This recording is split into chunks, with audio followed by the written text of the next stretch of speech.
মানুষের জীবনে সবচেয়ে বড় প্রশ্ন হলো আমি কেন এই পৃথিবীতে এসেছি। আজকের আধুনিক যুগে অনেকেই ভোগবিলাস, টাকা পয়সা, চাকরি, ব্যবসা আর সুখ সুবিধাকে জীবন মনে করে। কিন্তু যখন রাতের অন্ধকারে একা থাকে তখন মনে প্রশ্ন জাগে, আমি এখানে কেন? আমার জীবন কিসের জন্য? মৃত্যুর পর আমার পরিণতি কি হবে? আল্লাহ কোরআনে স্পষ্ট বলেছেন, আমি জিন ও মানুষকে শুধু আমার ইবাদতের জন্যই সৃষ্টি করেছি। সূরা আল জারিয়াত 56। অর্থাৎ আমাদের আসল উদ্দেশ্য আল্লাহের বান্দা হয়ে তার ইবাদত করা, তার সন্তুষ্টি অর্জন করা। 1. মানুষ কেন সৃষ্টি হয়েছে? আল্লাহ মানুষকে পৃথিবীতে খেলাধুলার জন্য, দুনিয়ার আনন্দের জন্য পাঠাননি। আমরা এখানে পরীক্ষার জন্য এসেছি। কে আল্লাহের আদেশ মানবে আর কে অমান্য করবে, এটিই আসল পরীক্ষা। দুনিয়ার জীবন হলো ক্ষণিকের সফর, আর আখিরত হলো স্থায়ী আবাস। কোরআনে আল্লাহ বলেন, আমি মানুষকে পরীক্ষার জন্য সৃষ্টি করেছি, কে উত্তম আমল করে। সূরা আল মুলক 2। অতএব আমাদের প্রতিদিনের জীবন আসলে একটি পরীক্ষা। 2. ভুলে যাওয়া উদ্দেশ্য। আজকের যুগে আমরা অনেকেই জীবনের উদ্দেশ্য ভুলে গেছি। কেউ মনে করে জীবনের উদ্দেশ্য টাকা জমানো, কেউ মনে করে ভোগ বিলাসে জীবন উপভোগ করাই উদ্দেশ্য, কেউ শুধু চাকরি, ক্যারিয়ার, নাম, যশ নিয়েই ব্যস্ত থাকে। কিন্তু মৃত্যুর সময় এগুলো কিছুই কাজে আসবে না। যদি আল্লাহর কাছে সফল হতে চাই তবে এই দুনিয়াকে আখিরাতের প্রস্তুতির জায়গা হিসেবে ব্যবহার করতে হবে।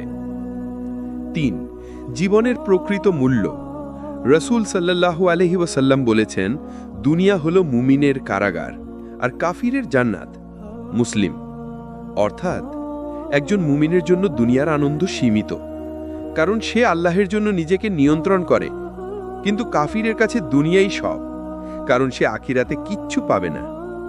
আমাদের জীবন যদি শুধু খাওয়া দাওয়া, ঘুম আর কাজের মধ্যে সীমাবদ্ধ থাকে তবে আমরা পশুর মতো হয়ে যাব। মানুষের মর্যাদা হলো আল্লাহের ইবাদত করা ও তার নির্দেশ মানা। 4. মৃত্যুর বাস্তবতা। যেই হোক না কেন, ধনী, দরিদ্র, রাজা বা সাধারণ মানুষ, সবার জন্য মৃত্যুর ঘণ্টা বাজবেই। আল্লাহ বলেন, প্রত্যেক প্রাণী মৃত্যুর স্বাদ গ্রহণ করবে। সূরা আল ইমরান 185। মৃত্যু আমাদের মনে করিয়ে দেয় দুনিয়ার সবকিছু সাময়িক। আমরা যদি জীবনের উদ্দেশ্য ভুলে যাই তবে মৃত্যুর পর ভয়াবহ পরিণতির মুখোমুখি হব। 5. জীবনের উদ্দেশ্য পূরণ করার উপায়। কিভাবে আমরা বুঝবো আমরা সঠিক পথে আছি? ইবাদতের মাধ্যমে, নামাজ, রোজা, যাকাত, হজ, আল্লাহকে স্মরণ করে, জিকার, কোরআন তেলাওয়াত, মানুষের উপকার করে, দান, খয়রাত, ভালো কাজ, গুনাহ থেকে বেঁচে অর্থাৎ হারাম কাজ, মিথ্যা, জুলম পরিহার, নফস ও শয়তানের সাথে সংগ্রাম করে। যদি আমরা এইভাবে জীবন পরিচালনা করি তবে আল্লাহ আমাদের জীবনের উদ্দেশ্য পূরণ করবেন। 6. নবীদের জীবন থেকে শিক্ষা। নবীদের জীবন হলো আমাদের জন্য আদর্শ। নবী ইব্রাহিম আলাইহিস সালাম জীবনের উদ্দেশ্য হিসেবে শুধু আল্লাহের ইবাদতকে বেছে নিয়েছিলেন। নবী মুসা আলাইহিস সালাম আল্লাহের নির্দেশে ফেরাউনের বিরুদ্ধে দাঁড়িয়েছিলেন। নবী মুহাম্মদ সাল্লাল্লাহু আলাইহি ওয়াসাল্লাম আল্লাহের বার্তা পৌঁছে দিতে জীবনের প্রতিটি মুহূর্ত উৎসর্গ করেছিলেন। তারা আমাদের শিখিয়েছেন জীবনের উদ্দেশ্য হলো দুনিয়ার বিলাস নয়, বরং আল্লাহের সন্তুষ্টি। 7. জীবনের উদ্দেশ্য ভুলে গেলে কি হয়? যখন কেউ জীবনের উদ্দেশ্য ভুলে যায়, দুনিয়ার মোহে হারিয়ে যায়, গুনাহকে খেলাধুলা মনে করে, আখিরাতের ভয় হারিয়ে ফেলে, হৃদয় অশান্ত হয়ে পড়ে। কোরআনে আল্লাহ সতর্ক করে বলেন, যারা দুনিয়ার জীবনকে ভালোবাসে এবং আখিরাত ভুলে যায় তাদের জন্য কঠিন শাস্তি আছে। সূরা ইব্রাহিম 3। 8. জীবনের উদ্দেশ্য মনে রাখার উপায়। প্রতিদিন নামাজে আল্লাহকে বলুন, হে আল্লাহ, আমাকে সঠিক পথে পরিচালিত করুন। মৃত্যুর কথা চিন্তা করুন, কোরআন পড়ুন এবং বুঝুন, ভালো মানুষের সাথে থাকুন, ছোট ছোট নেক কাজের গুরুত্ব দিন। এগুলো করলে জীবনের আসল উদ্দেশ্য মরে থাকবে। 9. আজকের যুবকদের জন্য বার্তা। আজকে যুবকরা সবচেয়ে বেশি ভুলে যাচ্ছে জীবনের উদ্দেশ্য। সোশ্যাল মিডিয়া, মোবাইল, খেলা, গান, সিনেমা এগুলো জীবনকে গ্রাস করে ফেলছে। কিন্তু যুবকরাই হলো ইসলামের আসল শক্তি। যদি তারা জীবনের উদ্দেশ্য মনে রাখে, তবে আল্লাহের পথে জীবন বদলে যাবে। রাসূল সাল্লাল্লাহু আলাইহি ওয়াসাল্লাম বলেছেন, 7 শ্রেণীর মানুষ কিয়ামতের দিন আল্লাহের ছায়ায় থাকবে। তার মধ্যে একজন হলো সেই যুবক যে আল্লাহের ইবাদতে বেড়ে ওঠে। বুখারী, মুসলিম। মানুষের শরীরে সবচেয়ে ছোট অথচ সবচেয়ে গুরুত্বপূর্ণ অঙ্গ হল হৃদয়। শুধু দেহের পাম্প নয়, বরং মানুষের আধ্যাত্মিক জীবনও হৃদয়ের সাথে জড়িত। রাসূল সাল্লাল্লাহু আলাইহি ওয়াসাল্লাম বলেছেন, শরীরে একটি মাংসপিণ্ড আছে, সেটি যদি সঠিক হয় তবে পুরো দেহ সঠিক হয়, আর সেটি যদি নষ্ট হয় তবে পুরো দেহ নষ্ট হয়। জেনে রাখো, সেটি হলো হৃদয়। বুখারী, মুসলিম। অতএব মানুষের আসল শক্তি হল ঈমান ভরা হৃদয়, আর দুর্বলতার কারণ হল গাফিল ও অন্ধকারে ঢেকে যাওয়া হৃদয়। 1. হৃদয়ের অন্ধকার কেমন? যখন হৃদয়ে আল্লাহর ভয় থাকে না, তখন সেটি অন্ধকারে ঢেকে যায়। গুনাহকে হালকা মনে হয়, নামাজকে বোঝা মনে হয়, কোরআন পড়তে ভালো লাগে না, আল্লাহর পথে দাওয়াত শোনার আগ্রহ থাকে না, দুনিয়ার লোভ বাড়তে থাকে। আল্লাহ বলেন, যাদের হৃদয় আল্লাহর স্মরণ থেকে বিমুখ, তাদের জন্য শয়তানকে সঙ্গী করে দেই। সূরা যুখরুফ 36। এমন হৃদয় আসলে জীবিত হলেও মৃত। 2. ঈমানের আলো হৃদয়ে ঢুকলে কি হয়? যখন আল্লাহ কারো হৃদয়ে ঈমান ঢুকিয়ে দেন, তখন তার জীবন বদলে যায়।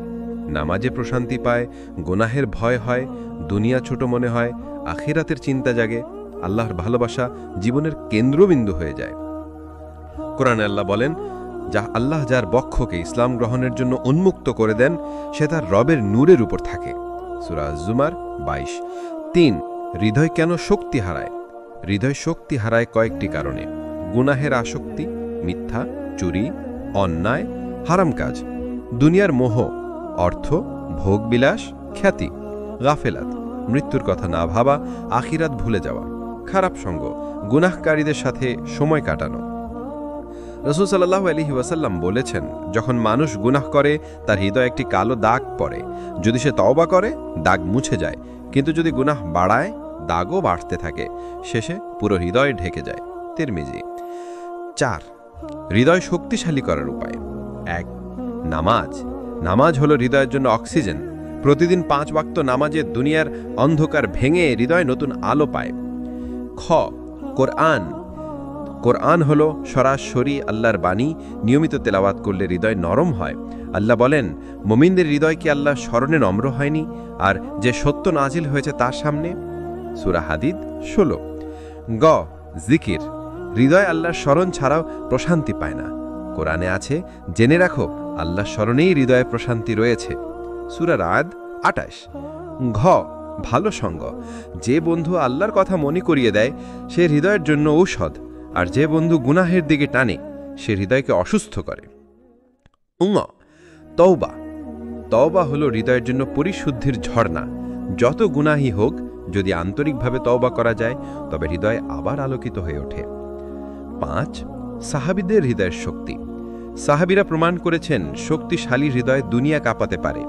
বিলাল রাদিয়াল্লাহু অমানুষিক নির্যাতনের মাঝেও বলেছিলেন, আহাদ আহাদ, অর্থাৎ এক আল্লাহ, এক আল্লাহ।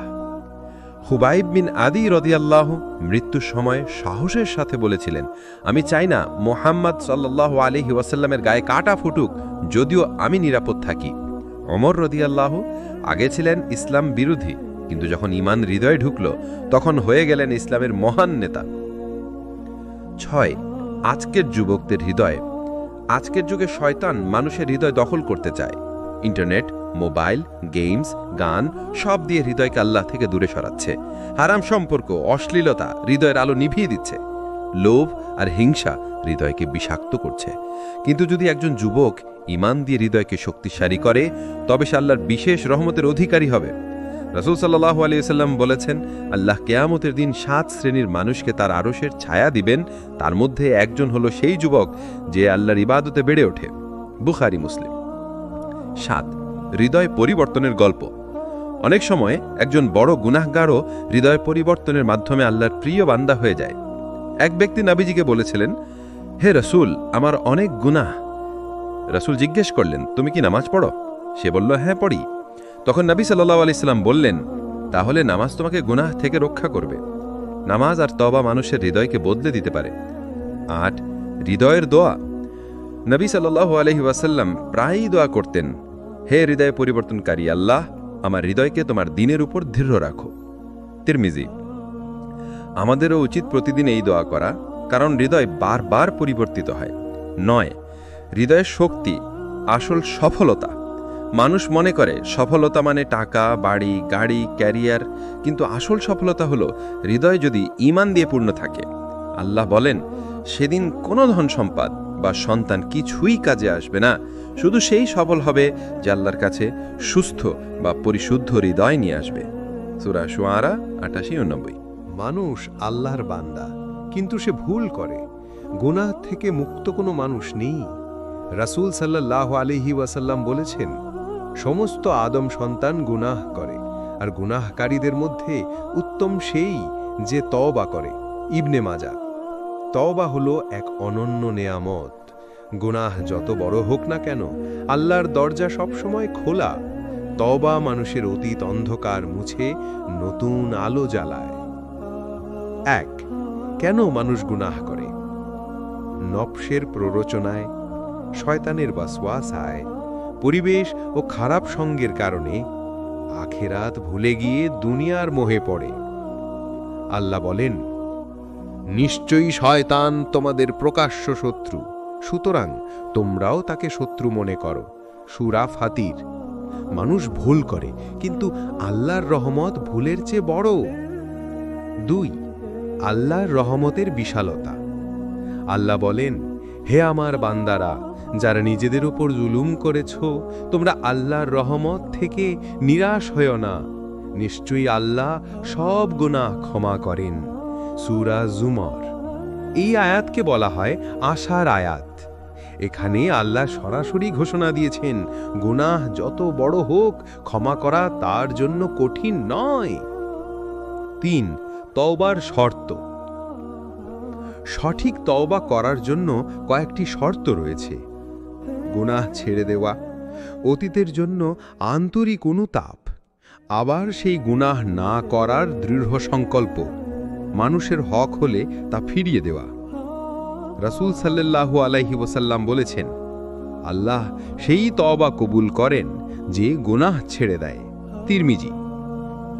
4 তওবা দেরি না করে করতে হবে। মানুষ ভাবে বৃদ্ধ হলে তওবা করবে, কিন্তু মৃত্যু তো অপ্রত্যাশিত। আল্লাহ বলেন, তারা কি অপেক্ষা করছে মৃত্যুর ফেরেশতার, যে এসে তাদের আত্মা নিয়ে যাবে? তখন আর তওবার সুযোগ থাকবে না। সূরা আন-নিসা 18। তাই আজই তওবা করতে হবে, কাল হয়তো আর পাওয়া যাবে না।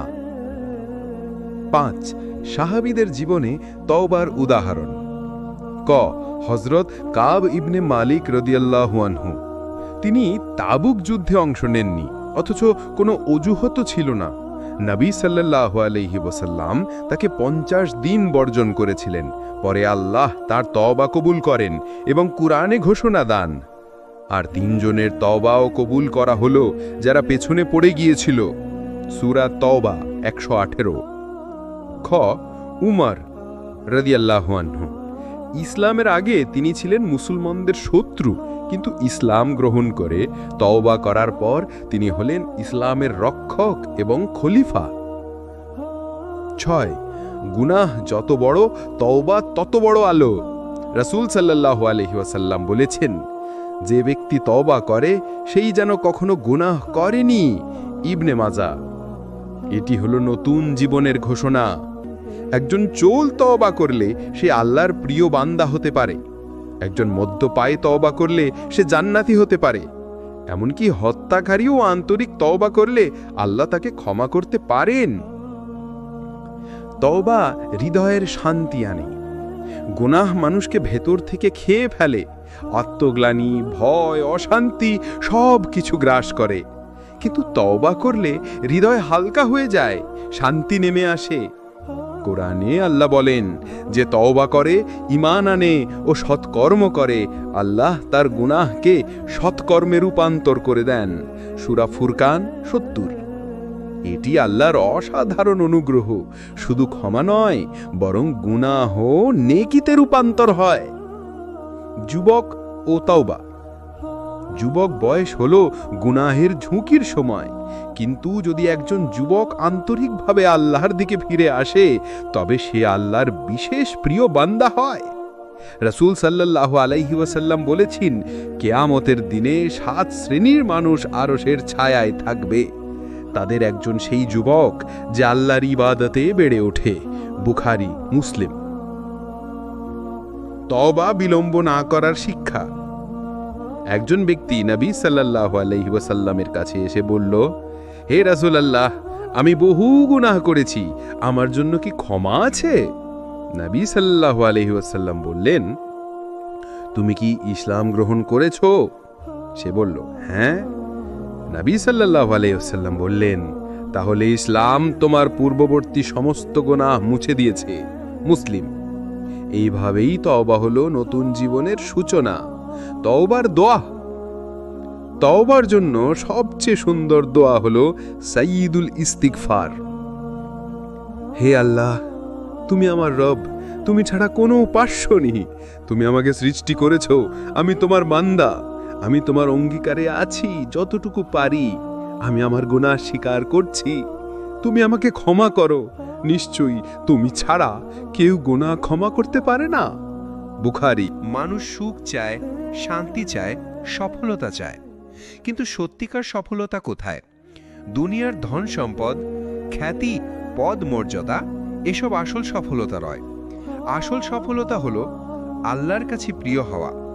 আর সেই সফলতার সবচেয়ে বড় মাধ্যম হলো সালাহ বা নামাজ। আল্লাহ বলেন, নিশ্চয় সালাত মুমিনদের উপর নির্দিষ্ট সময় ফরজ করা হয়েছে। সূরা নিসা 103 নম্বর আয়াত। নামাজ শুধু ফরজই নয়, বরং এটি জীবনের প্রকৃত প্রশান্তি ও আল্লাহর নৈকট্য লাভের দরজা। 1. নামাজের গুরুত্ব। কুরআনে আল্লাহ 700 বারেরও বেশি নামাজ বা সালাতের কথা বলেছেন। এর মাধ্যমে বোঝা যায় নামাজ কতটা গুরুত্বপূর্ণ। রাসূল সাল্লাল্লাহু আলাইহি ওয়াসাল্লাম বলেছেন, কিয়ামতের দিন বান্দার প্রথম হিসাব নেওয়া হবে সালাতের ব্যাপারে। যদি সালাত সঠিক হয়, তবে তার সমস্ত আমল সঠিক হবে, আর যদি সালাত নষ্ট হয়, তবে তার সমস্ত আমল নষ্ট হয়ে যাবে। তিরমিজি। অতএব নামাজ হলো সফলতার চাবিকাঠি। 2. নামাজ আমাদের কি শেখায়? শৃঙ্খলা, প্রতিদিন 5 বার নির্দিষ্ট সময়ে দাঁড়ানো, আল্লাহর স্মরণ, দুনিয়ার ব্যস্ততার মাঝেও মনে করিয়ে দেয় কে আসল রব। পবিত্রতা, ওযু করে নামাজে দাঁড়ানো মানুষকে শারীরিক ও আত্মিকভাবে পবিত্র করে। ভ্রাতৃত্ব, জামাতে নামাজ পড়া মুসলিমদের মধ্যে সমতা ও ঐক্য গড়ে তোলে। 3. নামাজের আলো হৃদয়ে প্রবেশ করে। রাসূল সাল্লাল্লাহু আলাইহি ওয়াসাল্লাম বলেছেন, নামাজ হলো চোখের ঠান্ডা। নাসাই। এখানে বোঝানো হয়েছে নামাজ মানুষের হৃদয়ে শান্তি আনে, চোখে প্রশান্তি আনে, মনকে পরিশুদ্ধ করে। 4. নামাজ গুনাহ থেকে বিরত রাখে। আল্লাহ বলেন, নিশ্চয়ই সালাত অশ্লীলতা ও মন্দ কাজ থেকে বিরত রাখে। সূরা আনকাবুত 45। যে মানুষ নিয়মিত নামাজ পড়ে, তার অন্তরে আল্লাহর ভয় তৈরি হয়। সে সহজে গুনাহ করতে পারে না। 5. সাহাবীদের জীবনে নামাজের শক্তি। ক. বিলাল রাদিয়াল্লাহু আনহু। তিনি কঠিন নির্যাতনের মধ্যেও আহাদ আহাদ বলে নামাজের জন্য অটল থেকেছেন। খ. উমর রাদিয়াল্লাহু আনহু। ইসলাম গ্রহণের আগে কঠোর স্বভাবের ছিলেন, কিন্তু নামাজ তাকে কোমল হৃদয়ের মানুষে পরিণত করে। 6. নামাজ সফলতার রহস্য। নামাজ পড়া মানুষ জীবনে সঠিক পথে চলে। ব্যবসায় সততা আসে, পরিবারে শান্তি আসে, কষ্টের সময় ধৈর্য আসে, মনের ভেতরে আশা জন্মায়। আল্লাহ বলেন, সবর ও সালাতের মাধ্যমে সাহায্য প্রার্থনা করো। সূরা বাকারা 45 নম্বর আয়াত। নামাজ পরিত্যাগকারীর ভয়াবহ পরিণতি। আল্লাহ বলেন, জাহান্নামীরা বলবে, আমরা নামাজ পড়তাম না, এজন্য আজকে আযাব ভোগ করছি। সূরা মুত্তাসির 42 ও 43 নম্বর আয়াত। রাসূল সাল্লাল্লাহু আলাইহি ওয়াসাল্লাম বলেছেন, আমাদের ও তাদের মাঝে পার্থক্য হলো সালাত। যে তা ত্যাগ করে সে কাফির হয়ে যায়। তিরমিজি। নামাজে মনোযোগী হওয়ার উপায়। নামাজের আগে ওযুতে মনোযোগ, আজান শুনে দ্রুত দাঁড়িয়ে যাওয়া, আয়াতের অর্থ বোঝা, মৃত্যুর কথা চিন্তা করা যেন এটাই শেষ নামাজ। রাসূল সাল্লাল্লাহু আলাইহি ওয়াসাল্লাম বলেছেন, যখন নামাজে দাঁড়াবে তখন এমনভাবে দাঁড়াও যেন এটিই তোমার শেষ নামাজ। ইবনে মাজাহ। নামাজ থেকে প্রাপ্ত উপহার, অন্তরে প্রশান্তি, দোয়া কবুল হওয়ার সুযোগ, ফেরেশতাদের দোয়া, আল্লাহর নৈকট্য, জান্নাতের সুসংবাদ। আল্লাহ বলেন, সফল হলো সেই মুমিনরা যারা নামাজে বিনম্র। সূরা মুমিনুন 1-2 নম্বর আয়াত। 10 নামাজ দিয়ে জীবন পরিবর্তন। অনেক গুনাহগার মানুষ শুধুমাত্র নামাজের বরকতে পরিবর্তিত হয়েছে। একজন চোর নামাজ শুরু করে আল্লাহর ভয় পেয়ে চুরি ছেড়ে দিয়েছে। একজন মদপায়ী নামাজ শুরু করে খারাপ সঙ্গ ত্যাগ করেছে। একজন পথভ্রষ্ট যুবক নামাজ শুরু করে হয়ে উঠেছে দায়ী। মানুষ জীবনে সুখ চায়, দুঃখ চায় না। কিন্তু আল্লাহ আমাদের দুঃখ, কষ্ট ও পরীক্ষা দেন কেন? কারণ এর মধ্যেই রয়েছে রহমত, শিক্ষা আর উন্নতির পথ। একজন মুমিনের জন্য দুনিয়ার কষ্ট আসলে আল্লাহর ভালোবাসার নিদর্শন। রসূল সাল্লাল্লাহু আলাইহি ওয়াসাল্লাম বলেছেন, যাকে আল্লাহ ভালোবাসেন তাকে আল্লাহ পরীক্ষা করেন। মানুষ চায় সবসময় শান্তি থাকবে, কোনো সমস্যা আসবে না। কিন্তু দুনিয়ার নিয়ম হল সুখ দুঃখ মিলেই জীবন। আল্লাহ বলেন, আমি অবশ্যই তোমাদেরকে পরীক্ষা করব কিছু ভয়, ক্ষুধা, ধন সম্পদের ক্ষতি, প্রাণহানি ও ফল ফসলের ক্ষতি দ্বারা। সূরা বাকারা অবশ্যই 155 আয়াত। পরীক্ষার কারণ পাপ মোচন, কষ্ট গুনাহ ঝরিয়ে দেয়। ধৈর্যের পরীক্ষা, কে সবর করে আল্লাহর ওপর ভরসা রাখে আর কে হাল ছেড়ে দেয় তা বোঝা যায়। আল্লাহর ভালোবাসা, আল্লাহ মুমিনকে উন্নত করার জন্য পরীক্ষা দেন। আখিরাতের মর্যাদা, যে দুনিয়ায় ধৈর্য ধরে আল্লাহ তাকে আখিরাতে উচ্চ মর্যাদা দেবেন। কষ্ট আসলে রহমত। রসূল সাল্লাল্লাহু আলাইহি ওয়াসাল্লাম বলেছেন, মুমিন যখন কোনো কষ্ট, দুঃখ, ব্যাধি, দুশ্চিন্তা কিংবা দুঃখ ভোগ করে, এমনকি কাঁটার খোঁচা পর্যন্ত, আল্লাহ তার দ্বারা গুনাহ মাফ করে দেন। সাহাবীদের জীবনে পরীক্ষা। খাব্বাব বিন আরাত রাদিয়াল্লাহু আনহু, তিনি ইসলাম গ্রহণ করার কারণে ভীষণ নির্যাতিত হয়েছিলেন। আগুনের ওপর শুইয়ে দেওয়া হতো, তবুও তিনি ধৈর্য ধরতেন। উম্মে সালামা রাদিয়াল্লাহু আনহা, তার স্বামীর মৃত্যু তাকে দুঃখ দিয়েছিল, কিন্তু আল্লাহ তাকে রসূল সাল্লাল্লাহু আলাইহি ওয়াসাল্লামকে স্বামী হিসেবে দিয়েছেন। আয়েশা রাদিয়াল্লাহু আনহা, তার ওপর অপবাদ দেওয়া হয়েছিল, কিন্তু সবর করার ফলে আল্লাহ কুরআনের মাধ্যমে তার নিষ্পাপ হওয়ার ঘোষণা দেন। পরীক্ষা ছড়া জান্নাত নয়। আল্লাহ বলেন, তোমরা কি মনে করো জান্নাতে প্রবেশ করবে অথচ তোমাদের উপর আগের লোকদের মতো পরীক্ষা আসবে না? সূরা বাকারা অবশ্যই 214 আয়াত। অর্থাৎ পরীক্ষা ছাড়া জান্নাত পাওয়া সম্ভব নয়। কষ্টের সময় সবর করা, মনে রাখা এটি সাময়িক। নামাজে দাঁড়ানো, নামাজ হৃদয়কে প্রশান্ত করে। দোয়া করা, আল্লাহর কাছে সবকিছু সহজ করার আবেদন। ভালো ধারণা রাখা, আল্লাহর সিদ্ধান্ত সবসময় আমাদের মঙ্গলের জন্য। রসূল সাল্লাল্লাহু আলাইহি ওয়াসাল্লাম বলেছেন, মুমিনের অবস্থা আশ্চর্যজনক, তার প্রতিটি অবস্থাই কল্যাণকর। সুখ পেলে শকর করে, কষ্ট পেলে সবর করে, আর এটাই হলো মুমিনের বিশেষ বৈশিষ্ট্য। মুসলিম সেইভাবেই বলেছেন। কষ্টে লুকানো উপহার, গুনাহ মাফ হয়, দোয়া কবুল হয়, ঈমান শক্তিশালী হয়, আল্লাহর ভালোবাসা লাভ হয়, আখিরাতে জান্নাতের মর্যাদা পাওয়া যায়। জীবনের উদাহরণ, একজন ব্যবসায়ী লোক সব হারিয়ে ও ধৈর্য ধরে আবার দাঁড়িয়েছে, কারণ সে আল্লাহর উপর ভরসা রেখেছিল।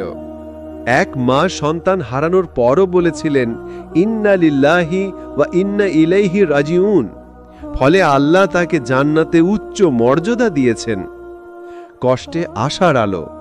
কষ্ট কখনো স্থায়ী নয়, প্রতিটি কষ্টের পরই স্বস্তি আসে। আল্লাহ বলেন, নিশ্চয়ই কষ্টের সাথেই রয়েছে স্বস্তি। সূরা ইনশিরা 6 নং আয়াত। কষ্টে জয়ী মুমিন। যে মানুষ কষ্টে আল্লাহর দিকে ফিরে যায় সেই আসল বিজয়ী, কারণ তার হৃদয় আল্লাহর সাথে যুক্ত হয়ে যায়। মানুষ দুনিয়ায় আসে, কিছুদিন থাকে, তারপর চলে যায়। এই দুনিয়া আমাদের চিরস্থায়ী বাসস্থান নয়। আসল ঘর হলো আখিরাত। কিন্তু দুঃখের বিষয় হলো আমরা দুনিয়ার অস্থায়ী সাজসজ্জায় এতটাই মগ্ন হয়ে যাই যে আখিরাতকে ভুলে যাই।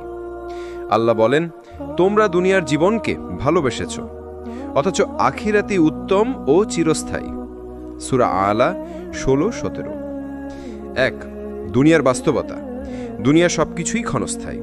সৌন্দর্য একদিন ম্লান হবে, ধনসম্পদ একদিন ফুরিয়ে যাবে, পদমর্যাদা একদিন চলে যাবে, জীবন একদিন শেষ হয়ে যাবে। রাসূল সাল্লাল্লাহু আলাইহি ওয়াসাল্লাম বলেছেন, দুনিয়া হলো জান্নাত অবিশ্বাসীর জন্য এবং কারাগার মুমিনের জন্য। মুসলিম। 2. দুনিয়া হলো পরীক্ষা ক্ষেত্র। আল্লাহ দুনিয়াকে দিয়েছেন পরীক্ষা ক্ষেত্র হিসেবে। কে সৎকর্ম করে, কে পাপ করে, কে আল্লাহকে ভয় করে, কে দুনিয়ার মোহে পড়ে যায়। আল্লাহ বলেন, আমি দুনিয়ার সবকিছুকে সাজিয়েছি এজন্য যে আমি পরীক্ষা করব তাদেরকে কে সবচেয়ে উত্তম আমল করে। সূরা কাহাফ 7। 3. দুনিয়ার প্রতি অতিরিক্ত ভালোবাসা। মানুষ যখন দুনিয়ার প্রতি আসক্ত হয়ে যায় তখন আল্লাহকে ভুলে যায়, নামাজ পড়ে না, হারাম পথে আয় করে, সময় নষ্ট করে, আখিরাতের প্রস্তুতি নেয় না। রাসূল সাল্লাল্লাহু আলাইহি ওয়াসাল্লাম বলেছেন, যে দুনিয়াকে ভালোবাসে সে আখিরাতের ক্ষতি করে, আর যে আখিরাতকে ভালোবাসে সে দুনিয়ার ক্ষতি করে। তাই তোমরা ক্ষণস্থায়ী দুনিয়ার চেয়ে চিরস্থায়ী আখিরাতকে প্রাধান্য দাও। মুসনাদ আহমদ। 4. দুনিয়া শুধু ছায়া। একজন মানুষ যেমন গরমে হেঁটে যায় আর গাছের ছায়ায় কিছুক্ষণ বিশ্রাম নেয়, দুনিয়া তেমনি। রাসূল সাল্লাল্লাহু আলাইহি ওয়াসাল্লাম বলেছেন, আমার দুনিয়ার সাথে সম্পর্ক সেই ভ্রমণকারীর মতো যে রোদে হেঁটে যাচ্ছে, তারপর গাছের নিচে কিছুক্ষণ বিশ্রাম নিয়ে আবার চলে যাচ্ছে। তিরমিজি। 5. আখিরাতের বাস্তবতা। আখিরাত হলো অনন্তকালের ঘর। সেখানে মৃত্যু নেই, কষ্ট নেই। যদি জান্নাত হয়, সীমাহীন সুখ জান্নাত, অথবা সীমাহীন কষ্ট জাহান্নাম। আল্লাহ বলেন, নিশ্চয়ই আখিরাতের ঘরই আসল জীবন, যদি তারা জানত। সূরা আনকাবুত 64। 6. সাহাবীদের দৃষ্টিভঙ্গি। সাহাবীরা দুনিয়ার প্রতি খুবই নির্লিপ্ত ছিলেন। আলী রাদিয়াল্লাহু আনহু বলেছেন, দুনিয়া পেছন ঘুরে যাচ্ছে আর আখিরাতে এগিয়ে আসছে, তোমরা আখিরাতের সন্তান হও, দুনিয়ার নয়। উমর রাদিয়াল্লাহু আনহু রাতভর কাঁদতেন এই ভেবে যে আখিরাতে হিসাব দিতে হবে। 7. দুনিয়া বনাম আখিরাত তুলনা। দুনিয়া সীমিত, আখিরাত অসীম। দুনিয়া ক্ষণস্থায়ী, আখিরাত চিরস্থায়ী। দুনিয়া সুখ দুঃখ মুশ্রিত, আখিরাত জান্নাত হলে শুধু সুখ। দুনিয়ায় মর্যাদা অস্থায়ী, আখিরাতের মর্যাদা স্থায়ী। দুনিয়া ভুলে যাওয়া যায়, আখিরাত কখনো ভুলে যাওয়া যায় না। 8. দুনিয়া ব্যবহার করো, আসক্ত হয়েও না। ইসলাম দুনিয়াকে ত্যাগ করতে বলেনি, বরং দুনিয়াকে ব্যবহার করতে বলেছে আখিরাতের প্রস্তুতির জন্য। হালাল রুজি অর্জন করো, পরিবারকে দেখাশোনা করো, সমাজে কল্যাণ করো, কিন্তু মনে রেখো এইগুলো আখিরাতের সওয়াবের মাধ্যম নয়, আখিরাতের প্রস্তুতি। নামাজ, রোজা, যাকাত, হজ পালন করা, দোয়া ও জিকির করা, মানুষের হক আদায় করা, গুনাহ থেকে দূরে থাকা, বেশি বেশি ইস্তেগফার করা। রাসূল সাল্লাল্লাহু আলাইহি ওয়াসাল্লাম বলেছেন, কবর হলো আখিরাতের প্রথম ধাপ। যদি তা উত্তীর্ণ হয় তবে পরবর্তী ধাপগুলো সহজ হবে, আর যদি ব্যর্থ হয় তবে পরবর্তী ধাপগুলো আরও কঠিন হবে। তিরমিজি। মানুষ যত বড়ই মুমিন হোক না কেন, সে নিখুঁত নয়। পাপ করা মানুষের স্বভাব। তবে সুখবর হল, আল্লাহর দরজা সব সময় খোলা। যে ব্যক্তি আন্তরিকভাবে তওবা করে, আল্লাহ তার সব গুনাহ ক্ষমা করে দেন, যত বড় গুনাহী হোক না কেন। আল্লাহ বলেন, হে আমার বান্দারা, যারা নিজেদের ওপর জুলুম করেছ, আল্লাহর রহমত থেকে নিরাশ হয়েও না। নিশ্চয়ই আল্লাহ সব গুনাহ ক্ষমা করে দেন। সূরা জুমার 53। 1. কেন তওবা জরুরি?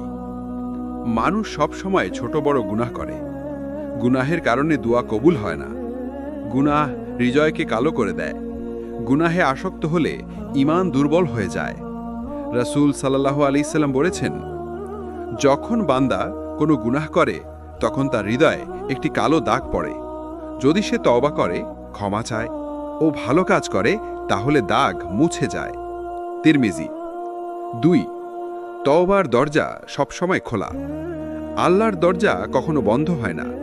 দিন হোক বা রাত, ছোট গুনাহ হোক বা বড়, লুকানো হোক বা প্রকাশ্য।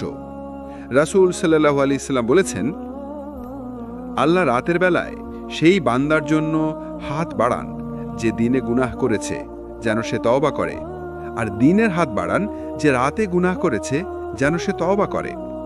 সূর্য পশ্চিম দিক থেকে ওঠা পর্যন্ত এভাবেই চলতে থাকবে। মুসলিম। 3, তওবার শর্ত।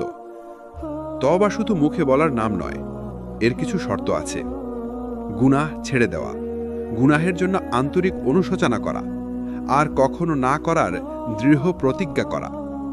মানুষের হক হলে তা ফেরত দেওয়া। 4, সাহাবীদের জীবনে তওবা।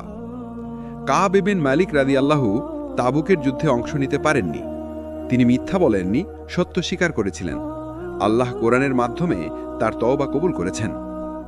ওমর রাদিয়াল্লাহু ইসলাম গ্রহণের আগে ইসলাম বিরোধী ছিলেন, কিন্তু আন্তরিকভাবে তওবা করার পর তিনি ইসলামের এক মহাবীর হয়ে ওঠেন।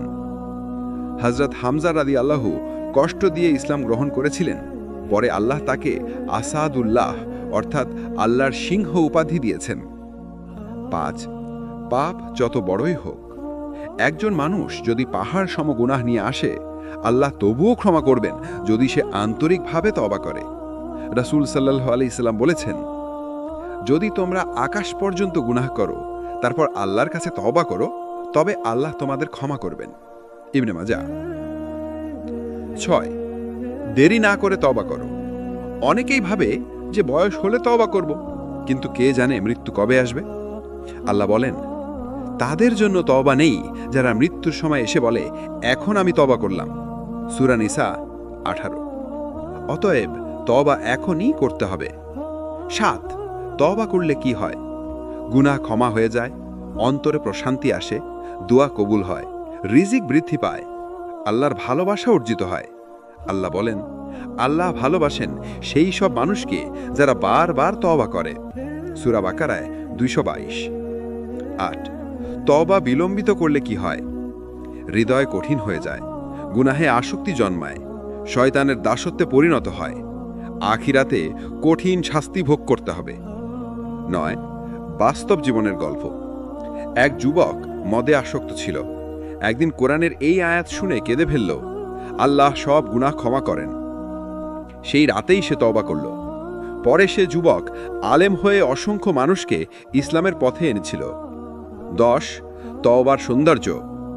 তওবা মানুষকে নতুন জীবন দেয়, পাপের অন্ধকার থেকে বের করে আলোয় আনে। রাসূল সাল্লাল্লাহু আলাইহি সাল্লাম বলেছেন, আল্লাহ তার বান্দার তওবায় এমন খুশি হন যেমন একজন মরুভূমির পথিক নিজের হারানো উটকে হঠাৎ পেয়ে যান। বুখারী ও মুসলিম। নামাজ শুধু কিছু রুকু সিজদার নাম নয়, নামাজ হলো ঈমানের স্তম্ভ, বান্দা ও আল্লাহর মাঝে সরাসরি সংলাপ। নামাজ ছাড়া ইসলামের কোনো মানেই থাকে না। নামাজের ভেতরেই লুকিয়ে আছে আত্মার শান্তি, হৃদয়ের প্রশান্তি এবং আল্লাহর সাথে নিবিড় সম্পর্ক। আল্লাহ বলেন, নিশ্চয়ই নামাজ অশ্লীলতা ও মন্দ কাজ থেকে বিরত রাখে। সূরা আনকাবুত 45। 1, নামাজ কেন এত গুরুত্বপূর্ণ? নামাজ হলো ইসলামের দ্বিতীয় স্তম্ভ। নামাজ কিয়ামতের দিনে প্রথম হিসেবের বিষয়। নামাজ ছাড়া আল্লাহর সন্তুষ্টি পাওয়া যায় না। নামাজই মুমিনকে তাফির থেকে আলাদা করে। রাসূল সাল্লাল্লাহু আলাইহি ওয়াসাল্লাম বলেছেন, মানুষ ও কুফরের মাঝে পার্থক্য হলো নামাজ। মুসলিম। 2, নামাজে আছে আত্মার প্রশান্তি।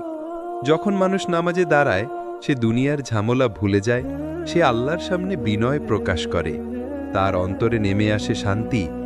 রাসূল সাল্লাল্লাহু আলাইহি ওয়াসাল্লাম বলেছেন, আমার চোখের শীতলতা রাখা হয়েছে নামাজের ভেতর। নাসাই। 3, নামাজের মাধ্যমে আল্লাহর সাথে যোগাযোগ। আমরা দোয়া করি, আমরা আল্লাহকে মহিমান্বিত করি, আমরা কৃতজ্ঞতা প্রকাশ করি, আমরা ক্ষমা চাই। আল্লাহ বলেন, আমাকে স্মরণ করার জন্যে নামাজ কায়েম করো। সূরা তহা 14। 4 নামাজ ছাড়ার পরিণাম হৃদয় অন্ধ হয়ে যায়, দুনিয়াতে বরকত উঠে যায়, আখিরাতে জাহান্নামের শাস্তি। কুরআনে আছে, জাহান্নামে প্রবেশকারীদের জিজ্ঞাসা করা হবে, তোমাদের কি হলো? তারা বলবে, আমরা নামাজ পড়তাম না। সূরা মুদ্দাসসির 42 থেকে 43। 5 সাহাবীদের নামাজের প্রতি গুরুত্ব। উমর রাদিয়াল্লাহু তাআলা আনহু যখন ছুরিকাহত হলেন, তখন প্রথম কথা ছিল নামাজ, মানুষ যেন নামাজ মিস না করে। আলী রাদিয়াল্লাহু তাআলা আনহু যুদ্ধক্ষেত্রে তার শরীরে তীর গেঁথেছিল, কিন্তু তিনি নামাজে দাঁড়াতেই সেগুলো টেনে বের করা হয়েছিল। এতটাই নিমগ্ন ছিলেন নামাজে। আবু দারদা রাদিয়াল্লাহু তাআলা আনহু বলতেন, যে ব্যক্তি নামাজকে হালকা ভাবে তার মধ্যেই ইসলামের কোনো অংশ নেই। 6 নামাজ কিয়ামতের দিনে ঢাল। রাসূল সাল্লাল্লাহু আলাইহি ওয়াসাল্লাম বলেছেন, কিয়ামতের দিনে বান্দার প্রথম হিসেব নেওয়া হবে নামাজ থেকে। নামাজ সঠিক হলে তার সব আমল সঠিক হবে, আর নামাজ নষ্ট হলে তার সব আমল নষ্ট হবে। তাবরানী। 7 নামাজের ভেতরে মনোযোগ বা খুশু। নামাজ শুধু শরীরের কাজ নয়, বরং অন্তরেরও কাজ। আয়াত তিলাওয়াতের সময় অর্থ চিন্তা করা, সিজদায় কেঁদে আল্লাহর কাছে মনের কথা বলা, রুকুতে বিনয় প্রকাশ করা। আল্লাহ বলেন, সফল হয়েছে সেই মুমিনরা যারা নিজেদের নামাজে বিনয়ী। সূরা মুমিনুন 1 থেকে 2। 8 নামাজ ও পাপ থেকে বাঁচার উপায়। যে নিয়মিত নামাজ পড়ে, আল্লাহ তাকে গুনাহ থেকে দূরে রাখেন। রাসূল সাল্লাল্লাহু আলাইহি ওয়াসাল্লাম বলেছেন, তোমাদের কারো দরজার সামনে যদি নদী থাকে, সে প্রতিদিন 5 বার গোসল করে, তার শরীরে কি কোনো ময়লা থাকবে? সাহাবারা বললেন, না। তিনি বললেন, 5 ওয়াক্ত নামাজও তেমনি, আল্লাহ এর মাধ্যমে গুনাহ মুছে দেন। বুখারী ও মুসলিম। 9 নামাজ ও রিজিকের বরকত। আল্লাহ বলেন, তোমরা তোমাদের ঘরে নামাজ কায়েম করো, রিজিক দাও আমি। সূরা তোয়াহা 132। অর্থাৎ নামাজ শুধু আখেরাতেই নয়, দুনিয়াতেও বরকত আনে। 10 নামাজে উদাসীনতার ক্ষতি। যে নামাজ পড়ে কিন্তু ঢিলেমি করে, দেরি করে, মনোযোগহীনভাবে পড়ে, শুধু দায়িত্ব মনে করে পড়ে, আল্লাহ বলেন, অভিশাপ সেই নামাজীদের জন্যে যারা নামাজে গাফিল। সূরা মাহুন। মানুষের জীবন সব সময় সহজ নয়। এখানে দুঃখ আছে, কষ্ট আছে, পরীক্ষা আছে। কিন্তু একজন মুমিনের সবচেয়ে বড় অস্ত্র হল সবর, ধৈর্য। ধৈর্য ছাড়া ঈমান পূর্ণ হয় না, আর ধৈর্য ছাড়া জান্নাত লাভও অসম্ভব। আল্লাহ বলেন, নিশ্চয়ই আল্লাহ ধৈর্যশীলদের সাথে আছেন। সূরা বাকারা 153। 1 ধৈর্য কি? ধৈর্য মানে শুধু কষ্ট সহ্য করা নয়। ধৈর্য মানে হল গুনাহ থেকে বিরত থাকা, বিপদে অস্থির না হওয়া, আল্লাহর বিধান মানতে অটল থাকা। রাসূল সাল্লাল্লাহু আলাইহি ওয়াসাল্লাম বলেছেন, ধৈর্য হল প্রথম আঘাতের মুহূর্তে সহ্য করা। বুখারী ও মুসলিম। 2 কেন ধৈর্য জরুরি? জীবন কষ্টে ভরা, আল্লাহর পরীক্ষা চলমান। ধৈর্য ছাড়া মানুষ হতাশ হয়ে পড়ে। ধৈর্য মানুষকে আখেরাতে সফল করে। আল্লাহ বলেন, আমি অবশ্যই তোমাদের পরীক্ষা করব কিছু ভয়ে, ক্ষুধা, ধনসম্পদ, জীবন ও ফলের ক্ষতি দ্বারা, আর ধৈর্যশীলদের সুসংবাদ দাও। সূরা বাকারা 155। 3 ধৈর্যের প্রকারভেদ। আল্লাহর আদেশ মানতে ধৈর্য, নামাজ, রোজা, যাকাত ইত্যাদি পালন করা। গুনাহ থেকে বাঁচতে ধৈর্য, হারাম পথ এড়িয়ে চলা। বিপদে ধৈর্য, দুঃখ, অসুস্থতা, দারিদ্র্য, ক্ষতিতে ধৈর্য ধারণ করা। 4 কুরআনে ধৈর্যের উদাহরণ। আইয়ুব আলাইহিস সালাম অসুস্থ হয়ে বহু বছর কষ্টে ছিলেন, তবুও আল্লাহর শুকরিয়া আদায় করতেন। ইউসুফ আলাইহিস সালাম ভাইদের দ্বারা পরিত্যক্ত হয়েছিলেন, অন্যায়ভাবে জেলে গিয়েছিলেন, কিন্তু সবকিছুতে ধৈর্য ধরেছিলেন। মুসা আলাইহিস সালাম ফেরাউনের নির্যাতনের মধ্যেও ধৈর্য ধরে আল্লাহর দ্বীন প্রচার করেছিলেন। 5 রাসূল সাল্লাল্লাহু আলাইহি ওয়াসাল্লামের জীবনে ধৈর্য। রাসূল সাল্লাল্লাহু আলাইহি ওয়াসাল্লামের জীবন ছিল ধৈর্যের শ্রেষ্ঠ উদাহরণ। মক্কার কষ্ট, তায়েফের অপমান, যুদ্ধের আঘাত সবকিছু তিনি ধৈর্যের সাথে সহ্য করেছিলেন। তিনি সব সময় বলতেন, হে আল্লাহ, আমাকে ধৈর্যশীল বানাও।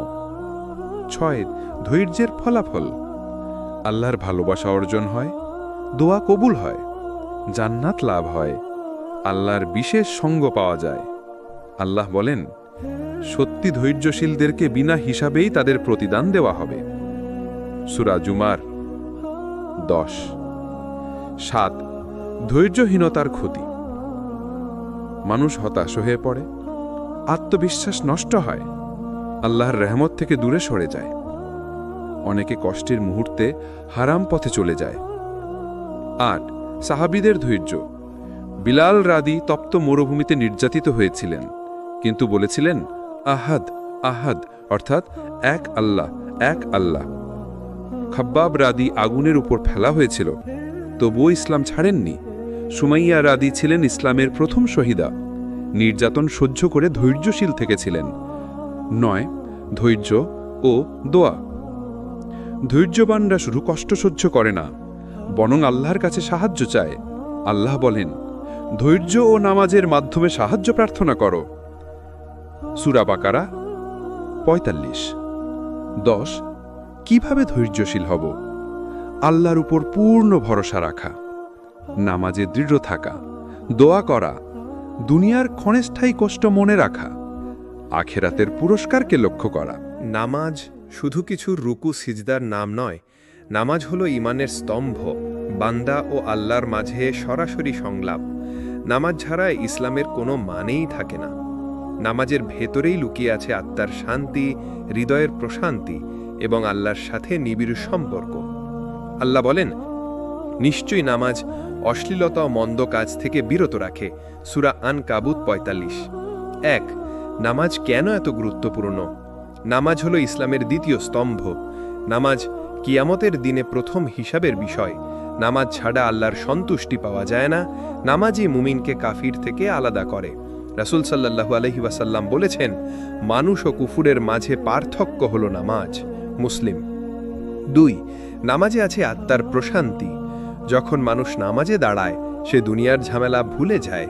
সে আল্লাহর সামনে বিনয় প্রকাশ করে, তার অন্তরে নেমে আসে শান্তি। রাসূল সাল্লাল্লাহু আলাইহি ওয়াসাল্লাম বলেছেন, আমার চোখের শীতলতা রাখা হয়েছে নামাজের ভেতর। নাসাই। 3 নামাজের মাধ্যমে আল্লাহর সাথে যোগাযোগ। আমরা দোয়া করি, আমরা আল্লাহকে মহিমান্বিত করি, আমরা কৃতজ্ঞতা প্রকাশ করি, আমরা ক্ষমা চাই। আল্লাহ বলেন, আমাকে স্মরণ করার জন্য নামাজ কায়েম করো। সূরা তোয়াহা 14। 4 নামাজ ছাড়ার পরিণাম: হৃদয় অন্ধ হয়ে যায়, দুনিয়াতে বরকত উঠে যায়, আখেরাতে জাহান্নামের শাস্তি। কোরআনে আছে, জাহান্নামে প্রবেশকারীদের জিজ্ঞাসা করা হবে, তোমাদের কি হলো? তারা বলবে, আমরা নামাজ পড়তাম না। সূরা মুদ্দাশির 42 থেকে 43। 5 সাহাবীদের প্রতি নামাজের গুরুত্ব। ওমর রাদিয়াল্লাহু আনহু যখন ছুরি আহত হলেন, তখন প্রথম কথা ছিল নামাজ, মানুষ যেন নামাজ মিস না করে। আলী রাদিয়াল্লাহু আনহু যুদ্ধক্ষেত্রে তার শরীরে তীর গেঁথেছিল, কিন্তু তিনি নামাজে দাঁড়াতেই সেগুলো টেনে বের করা হয়েছিল, এতটাই নিমগ্ন ছিলেন নামাজে। আবু দারদা রাদিয়াল্লাহু আনহু বলতেন, যে ব্যক্তি নামাজকে হালকা ভাবে, তার মধ্যে ইসলামের কোনো অংশ নেই। 6 নামাজ কিয়ামতের দিনে ঢাল।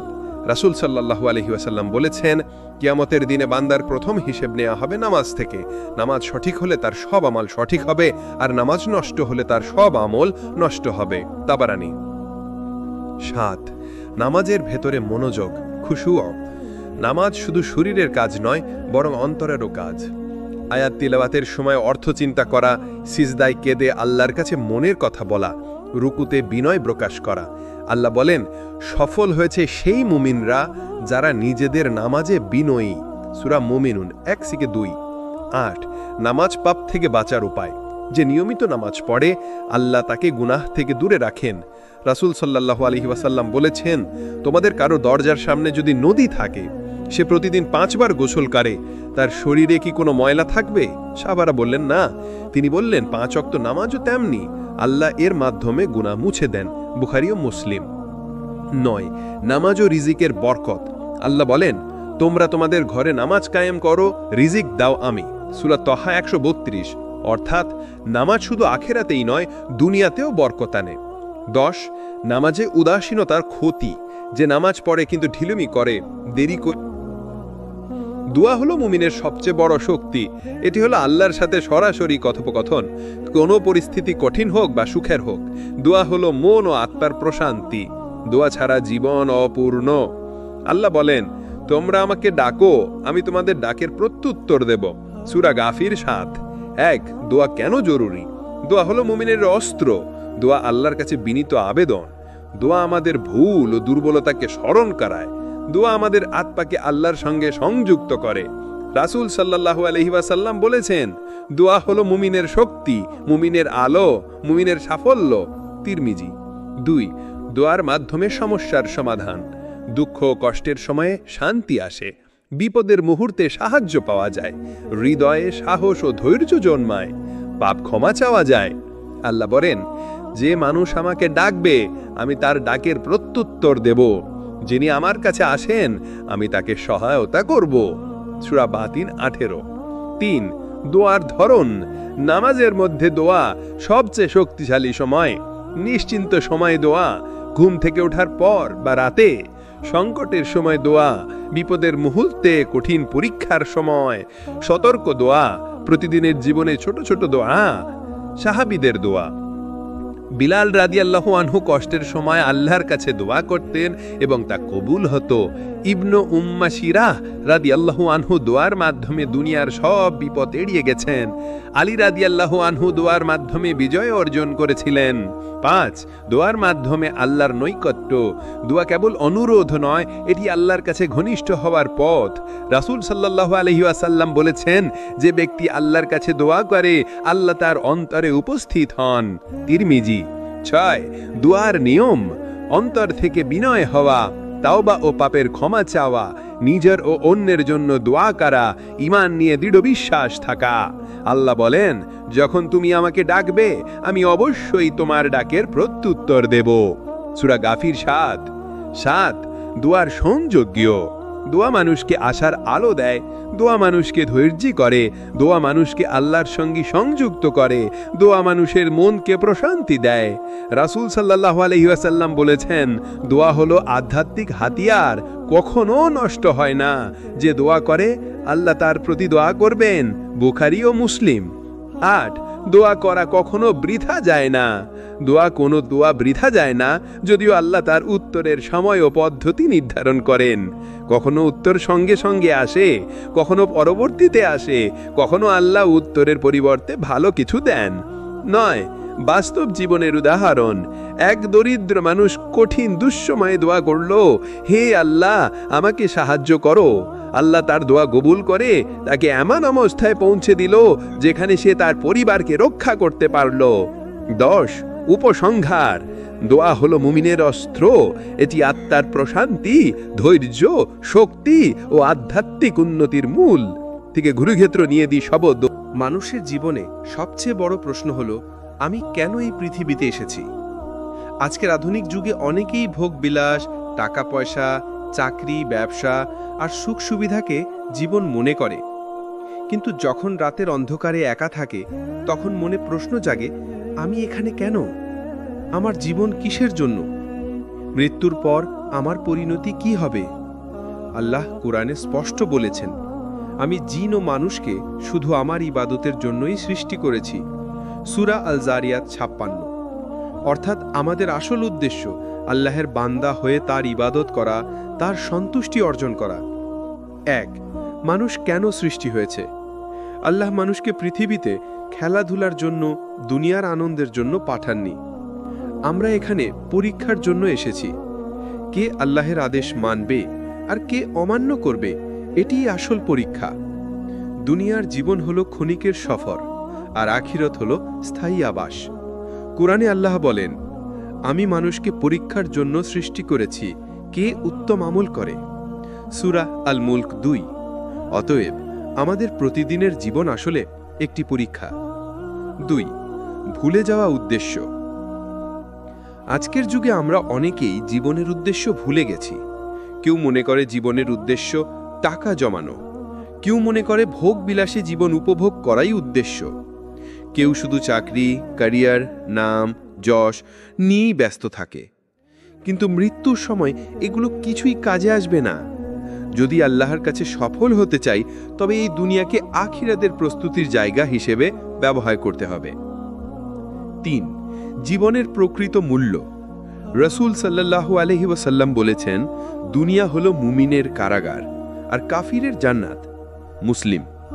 অর্থাৎ একজন মুমিনের জন্য দুনিয়ার আনন্দ সীমিত, কারণ সে আল্লাহের জন্য নিজেকে নিয়ন্ত্রণ করে।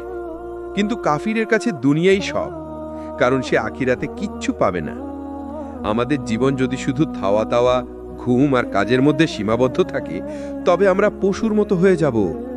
মানুষের মর্যাদা হলো আল্লাহের ইবাদত করা ও তার নির্দেশ মানা। ৪. মৃত্যুর বাস্তবতা। যেই হোক না কেন, ধনী, দরিদ্র, রাজা বা সাধারণ মানুষ, সবার জন্য মৃত্যুর ঘণ্টা বাজবেই। আল্লাহ বলেন, প্রত্যেক প্রাণী মৃত্যুর স্বাদ গ্রহণ করবে। সূরা আল ইমরান ১৮৫। মৃত্যু আমাদের মনে করিয়ে দেয়, দুনিয়ার সবকিছু সাময়িক। আমরা যদি জীবনের উদ্দেশ্য ভুলে যাই, তবে মৃত্যুর পর ভয়াবহ পরিণতির মুখোমুখি হব। ৫. জীবনের উদ্দেশ্য পূরণ করার উপায়। কিভাবে আমরা বুঝব আমরা সঠিক পথে আছি? ইবাদতের মাধ্যমে, নামাজ, রোজা, যাকাত, হজ, আল্লাহকে স্মরণ করে, জিকার, কোরআন তেলাওয়াত, মানুষের উপকার করে, দান, খয়রাত, ভালো কাজ, গুনাহ থেকে বেঁচে, অর্থাৎ হারাম কাজ, মিথ্যা, জুলম পরিহার, নফস ও শয়তানের সাথে সংগ্রাম করে। যদি আমরা এইভাবে জীবন পরিচালনা করি, তবে আল্লাহ আমাদের জীবনের উদ্দেশ্য পূরণ করবেন। ৬. নবীদের জীবন থেকে শিক্ষা। নবীদের জীবন হলো আমাদের জন্য আদর্শ। নবী ইব্রাহিম আলাইহিস সালাম জীবনের উদ্দেশ্য হিসেবে শুধু আল্লাহের ইবাদতকে বেছে নিয়েছিলেন। নবী মুসা আলাইহিস সালাম আল্লাহের নির্দেশে ফেরাউনের বিরুদ্ধে দাঁড়িয়েছিলেন। নবী মুহাম্মদ সাল্লাল্লাহু আলাইহি ওয়াসাল্লাম আল্লাহের বার্তা পৌঁছে দিতে জীবনের প্রতিটি মুহূর্ত উৎসর্গ করেছিলেন। তারা আমাদের শিখিয়েছেন, জীবনের উদ্দেশ্য হলো দুনিয়ার বিলাস নয়, বরং আল্লাহের সন্তুষ্টি। ৭. জীবনের উদ্দেশ্য ভুলে গেলে কি হয়? যখন কেউ জীবনের উদ্দেশ্য ভুলে যায়, দুনিয়ার মোহে হারিয়ে যায়, গুনাহকে খেলাধুলা মনে করে, আখিরাতের ভয় হারিয়ে ফেলে, হৃদয় অশান্ত হয়ে পড়ে। কোরআনে আল্লাহ সতর্ক করে বলেন, যারা দুনিয়ার জীবনকে ভালোবাসে এবং আখিরাত ভুলে যায়, তাদের জন্য কঠিন শাস্তি আছে। সূরা ইব্রাহিম ৩। ৮. জীবনের উদ্দেশ্য মনে রাখার উপায়। প্রতিদিন নামাজে আল্লাহকে বলুন, হে আল্লাহ, আমাকে সঠিক পথে পরিচালিত করুন। মৃত্যুর কথা চিন্তা করুন, কোরআন পড়ুন এবং বুঝুন, ভালো মানুষের সাথে থাকুন, ছোট ছোট নেক কাজের গুরুত্ব দিন। এগুলো করলে জীবনের আসল উদ্দেশ্য মরে থাকবে। ৯. আজকের যুবকদের জন্য বার্তা। আজকে যুবকরা সবচেয়ে বেশি ভুলে যাচ্ছে জীবনের উদ্দেশ্য। সোশ্যাল মিডিয়া, মোবাইল, খেলা, গান, সিনেমা, এগুলো জীবনকে গ্রাস করে ফেলছে। কিন্তু যুবকরাই হলো ইসলামের আসল শক্তি। যদি তারা জীবনের উদ্দেশ্য মনে রাখে, তবে আল্লাহের পথে জীবন বদলে যাবে। রাসূল সাল্লাল্লাহু আলাইহি ওয়াসাল্লাম বলেছেন, ৭ শ্রেণীর মানুষ কিয়ামতের দিন আল্লাহের ছায়ায় থাকবে।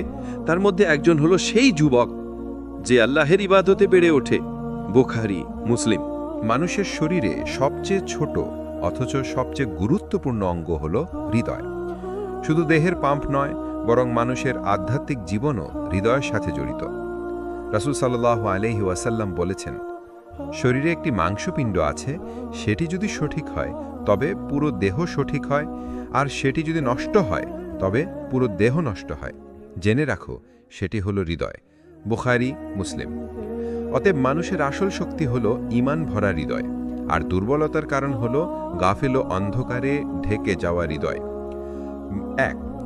হৃদয়ের অন্ধকার কেমন? যখন হৃদয়ে আল্লাহর ভয় থাকে না, তখন সেটি অন্ধকারে ঢেকে যায়। গুনাহকে হালকা মনে হয়, নামাজকে বোঝা মনে হয়, কোরআন পড়তে ভালো লাগে না, আল্লাহর পথে দাওয়াত শোনার আগ্রহ থাকে না, দুনিয়ার লোভ বাড়তে থাকে। আল্লাহ বলেন, যাদের হৃদয় আল্লাহর স্মরণ থেকে বিমুখ, তাদের জন্য শয়তানকে সঙ্গী করে দেই। সূরা যুখরুফ ৩৬। এমন হৃদয় আসলে জীবিত হলেও মৃত। ২. ঈমানের আলো হৃদয়ে ঢুকলে কি হয়? যখন আল্লাহ কারো হৃদয়ে ঈমান ঢুকিয়ে দেন তখন তার জীবন বদলে যায়। নামাজে প্রশান্তি পায়, গুনাহের ভয় হয়, দুনিয়া ছোট মনে হয়, আখিরাতের চিন্তা জাগে, আল্লাহর ভালোবাসা জীবনের কেন্দ্রবিন্দু হয়ে যায়। কোরআনে আল্লাহ বলেন, আল্লাহ যার বক্ষকে ইসলাম গ্রহণের জন্য উন্মুক্ত করে দেন সে তার রবের নূরের উপর থাকে। সূরা আজ-জুমার 22। 3. হৃদয় কেন শক্তি হারায়? হৃদয় শক্তি হারায় কয়েকটি কারণে। গুনাহের আসক্তি, মিথ্যা, চুরি, অন্যায়, হারাম কাজ, দুনিয়ার মোহ, অর্থ, ভোগবিলাস, খ্যাতি, গাফেলাত, মৃত্যুর কথা না ভাবা, আখিরাত ভুলে যাওয়া, খারাপ সঙ্গ, গুনাহকারীদের সাথে সময় কাটানো। রাসূল সাল্লাল্লাহু আলাইহি ওয়াসাল্লাম বলেছেন, যখন মানুষ গুনাহ করে তার হৃদয়ে একটি কালো দাগ পড়ে। যদি সে তওবা করে দাগ মুছে যায়, কিন্তু যদি গুনাহ বাড়ায় দাগও বাড়তে থাকে, শেষে পুরো হৃদয় ঢেকে যায়। তিরমিজি। 4. হৃদয় শক্তিশালী করার উপায়। 1. নামাজ। নামাজ হলো হৃদয়ের জন্য অক্সিজেন। প্রতিদিন 5 ওয়াক্ত নামাজে দুনিয়ার অন্ধকার ভেঙে হৃদয় নতুন আলো পায়। খ. কোরআন। কোরআন হলো সরাসরি আল্লাহর বাণী। নিয়মিত তেলাওয়াত করলে হৃদয় নরম হয়। আল্লাহ বলেন, মুমিনদের হৃদয় কি আল্লাহ স্মরণে নম্র হয়নি, আর যে সত্য নাজিল হয়েছে তার সামনে? সূরা হাদিদ 16। গ. জিকির। হৃদয় আল্লাহর স্মরণ ছাড়াও প্রশান্তি পায় না। কোরআনে আছে, জেনে রাখো আল্লাহর স্মরণেই হৃদয়ে প্রশান্তি রয়েছে। সূরা রাদ 28। ঘ. ভালো সঙ্গ। যে বন্ধু আল্লাহর কথা মনে করিয়ে দেয় সে হৃদয়ের জন্য ঔষধ, আর যে বন্ধু গুনাহের দিকে টানে সে হৃদয়কে অসুস্থ করে। তওবা। তওবা হলো হৃদয়ের জন্য পরিশুদ্ধির ঝর্ণা। যত গুনাহই হোক, যদি আন্তরিকভাবে তওবা করা যায় তবে হৃদয় আবার আলোকিত হয়ে ওঠে। 5. সাহাবীদের হৃদয়ের শক্তি। সাহাবীরা প্রমাণ করেছেন শক্তিশালী হৃদয় দুনিয়া কাঁপাতে পারে। বিলাল রাদিয়াল্লাহু অমানুষিক নির্যাতনের মাঝেও বলেছিলেন, আহাদ আহাদ, অর্থাৎ এক আল্লাহ এক আল্লাহ। হুবাইব বিন আদি রাদিয়াল্লাহু মৃত্যুর সময় সাহসের সাথে বলেছিলেন, আমি চাই না মুহাম্মদ সাল্লাল্লাহু আলাইহি ওয়াসাল্লামের গায়ে কাঁটা ফুটুক, যদিও আমি নিরাপদ থাকি। ওমর রাদিয়াল্লাহু আগে ছিলেন ইসলাম বিরোধী, কিন্তু যখন ঈমান হৃদয়ে ঢুকল তখন হয়ে গেলেন ইসলামের মহান নেতা। 6. আজকের যুবকদের হৃদয়। আজকের যুগে শয়তান মানুষের হৃদয় দখল করতে চায়। ইন্টারনেট, মোবাইল, গেমস, গান সব দিয়ে হৃদয়কে আল্লাহ থেকে দূরে সরাচ্ছে। হারাম সম্পর্ক, অশ্লীলতা হৃদয়ের আলো নিভিয়ে দিচ্ছে। লোভ আর হিংসা হৃদয়কে বিষাক্ত করছে। কিন্তু যদি একজন যুবক ঈমান দিয়ে হৃদয়কে শক্তিশালী করে তবে সে আল্লাহর বিশেষ রহমতের অধিকারী হবে। রাসূল সাল্লাল্লাহু আলাইহি ওয়াসাল্লাম বলেছেন, আল্লাহ কিয়ামতের দিন 7 শ্রেণীর মানুষকে তার আরশের ছায়া দিবেন, তার মধ্যে একজন হলো সেই যুবক যে আল্লাহর ইবাদতে বেড়ে ওঠে। বুখারী, মুসলিম। 7. হৃদয় পরিবর্তনের গল্প। অনেক সময় একজন বড় গুনাহগারও হৃদয় পরিবর্তনের মাধ্যমে আল্লাহর প্রিয় বান্দা হয়ে যায়। এক ব্যক্তি নবীজিকে বলেছিলেন, হে রাসূল, আমার অনেক গুনাহ। রাসূল জিজ্ঞেস করলেন, তুমি কি নামাজ পড়ো? সে বলল, হ্যাঁ পড়ি। তখন নবী সাল্লাল্লাহু আলাইহি সাল্লাম বললেন, তাহলে নামাজ তোমাকে গুনাহ থেকে রক্ষা করবে। নামাজ আর তওবা মানুষের হৃদয়কে বদলে দিতে পারে। 8. হৃদয়ের দোয়া।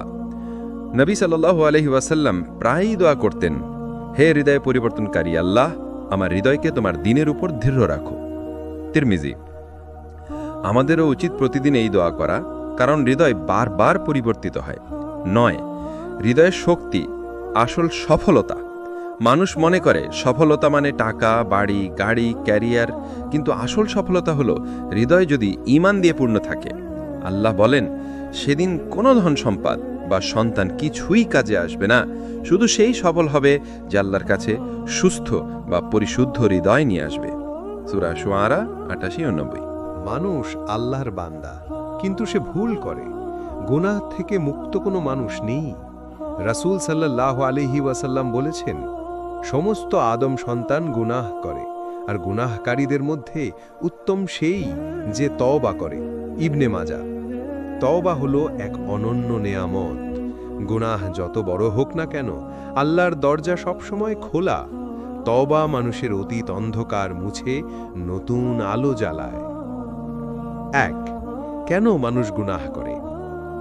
নফসের প্ররোচনায়, শয়তানের ওয়াসওয়াসায়, পরিবেশ ও খারাপ সঙ্গের কারণে, আখিরাত ভুলে গিয়ে দুনিয়ার মোহে পড়ে। আল্লাহ বলেন, নিশ্চয়ই শয়তান তোমাদের প্রকাশ্য শত্রু, সুতরাং তোমরাও তাকে শত্রু মনে করো। সূরা ফাতির। মানুষ ভুল করে, কিন্তু আল্লাহর রহমত ভুলের চেয়ে বড়। 2. আল্লাহর রহমতের বিশালতা। আল্লাহ বলেন, হে আমার বান্দারা, যারা নিজেদের উপর জুলুম করেছ, তোমরা আল্লাহর রহমত থেকে নিরাশ হও না। নিশ্চয়ই আল্লাহ সব গুনাহ ক্ষমা করেন। সূরা জুমর। এই আয়াতকে বলা হয় আশার আয়াত। এখানে আল্লাহ সরাসরি ঘোষণা দিয়েছেন, গুনাহ যত বড় হোক, ক্ষমা করা তার জন্য কঠিন নয়। 3. তওবার শর্ত। সঠিক তওবা করার জন্য কয়েকটি শর্ত রয়েছে। গুনাহ ছেড়ে দেওয়া, অতীতের জন্য আন্তরিক অনুতাপ, আবার সেই গুনাহ না করার দৃঢ় সংকল্প, মানুষের হক হলে তা ফিরিয়ে দেওয়া। রাসূল সাল্লাল্লাহু আলাইহি ওয়াসাল্লাম বলেছেন, আল্লাহ সেই তওবা কবুল করেন যে গুনাহ ছেড়ে দেয়। তিরমিজি। 4. তওবা দেরি না করে করতে হবে। মানুষ ভাবে বৃদ্ধ হলে তওবা করবে, কিন্তু মৃত্যু তো অপ্রত্যাশিত। আল্লাহ বলেন, তারা কি অপেক্ষা করছে মৃত্যুর ফেরেশতার, যে এসে তাদের আত্মা নিয়ে যাবে? তখন আর তওবার সুযোগ থাকবে না। সূরা আন-নিসা 18। তাই আজই তওবা করতে হবে, কাল হয়তো আর পাওয়া যাবে না। 5. সাহাবীদের জীবনে তওবার উদাহরণ। ক. হযরত কাব ইবনে মালিক রাদিয়াল্লাহু আনহু। তিনি তাবুক যুদ্ধে অংশ নেননি, অথচ কোনো অজুহাত ছিল না। নবী সাল্লাল্লাহু আলাইহি ওয়াসাল্লাম তাকে 50 দিন বর্জন করেছিলেন। পরে আল্লাহ তার তওবা কবুল করেন এবং কুরআনে ঘোষণা দেন। আর 3 জনের তওবাও কবুল করা হলো যারা পেছনে পড়ে গিয়েছিল। সূরা তওবা 118। খ. উমর রাদিয়াল্লাহু আনহু। ইসলামের আগে তিনি ছিলেন মুসলমানদের শত্রু, কিন্তু ইসলাম গ্রহণ করে তওবা করার পর তিনি হলেন ইসলামের রক্ষক এবং খলিফা। 6. গুনাহ যত বড়, তওবা তত বড় আলো। রাসূল সাল্লাল্লাহু আলাইহি ওয়াসাল্লাম বলেছেন, যে ব্যক্তি তওবা করে সেই যেন কখনো গুনাহ করেনি। ইবনে মাজাহ। এটি হলো নতুন জীবনের ঘোষণা। একজন চোর তওবা করলে সে আল্লাহর প্রিয় বান্দা হতে পারে। একজন মদ্যপায়ী তওবা করলে সে জান্নাতি হতে পারে। এমনকি হত্যাকারীও আন্তরিক তওবা করলে আল্লাহ তাকে ক্ষমা করতে পারেন। তওবা হৃদয়ের শান্তি আনে। গুনাহ মানুষকে ভেতর থেকে খেয়ে ফেলে। আত্মগ্লানি, ভয়, অশান্তি সব কিছু গ্রাস করে। কিন্তু তওবা করলে হৃদয় হালকা হয়ে যায়, শান্তি নেমে আসে।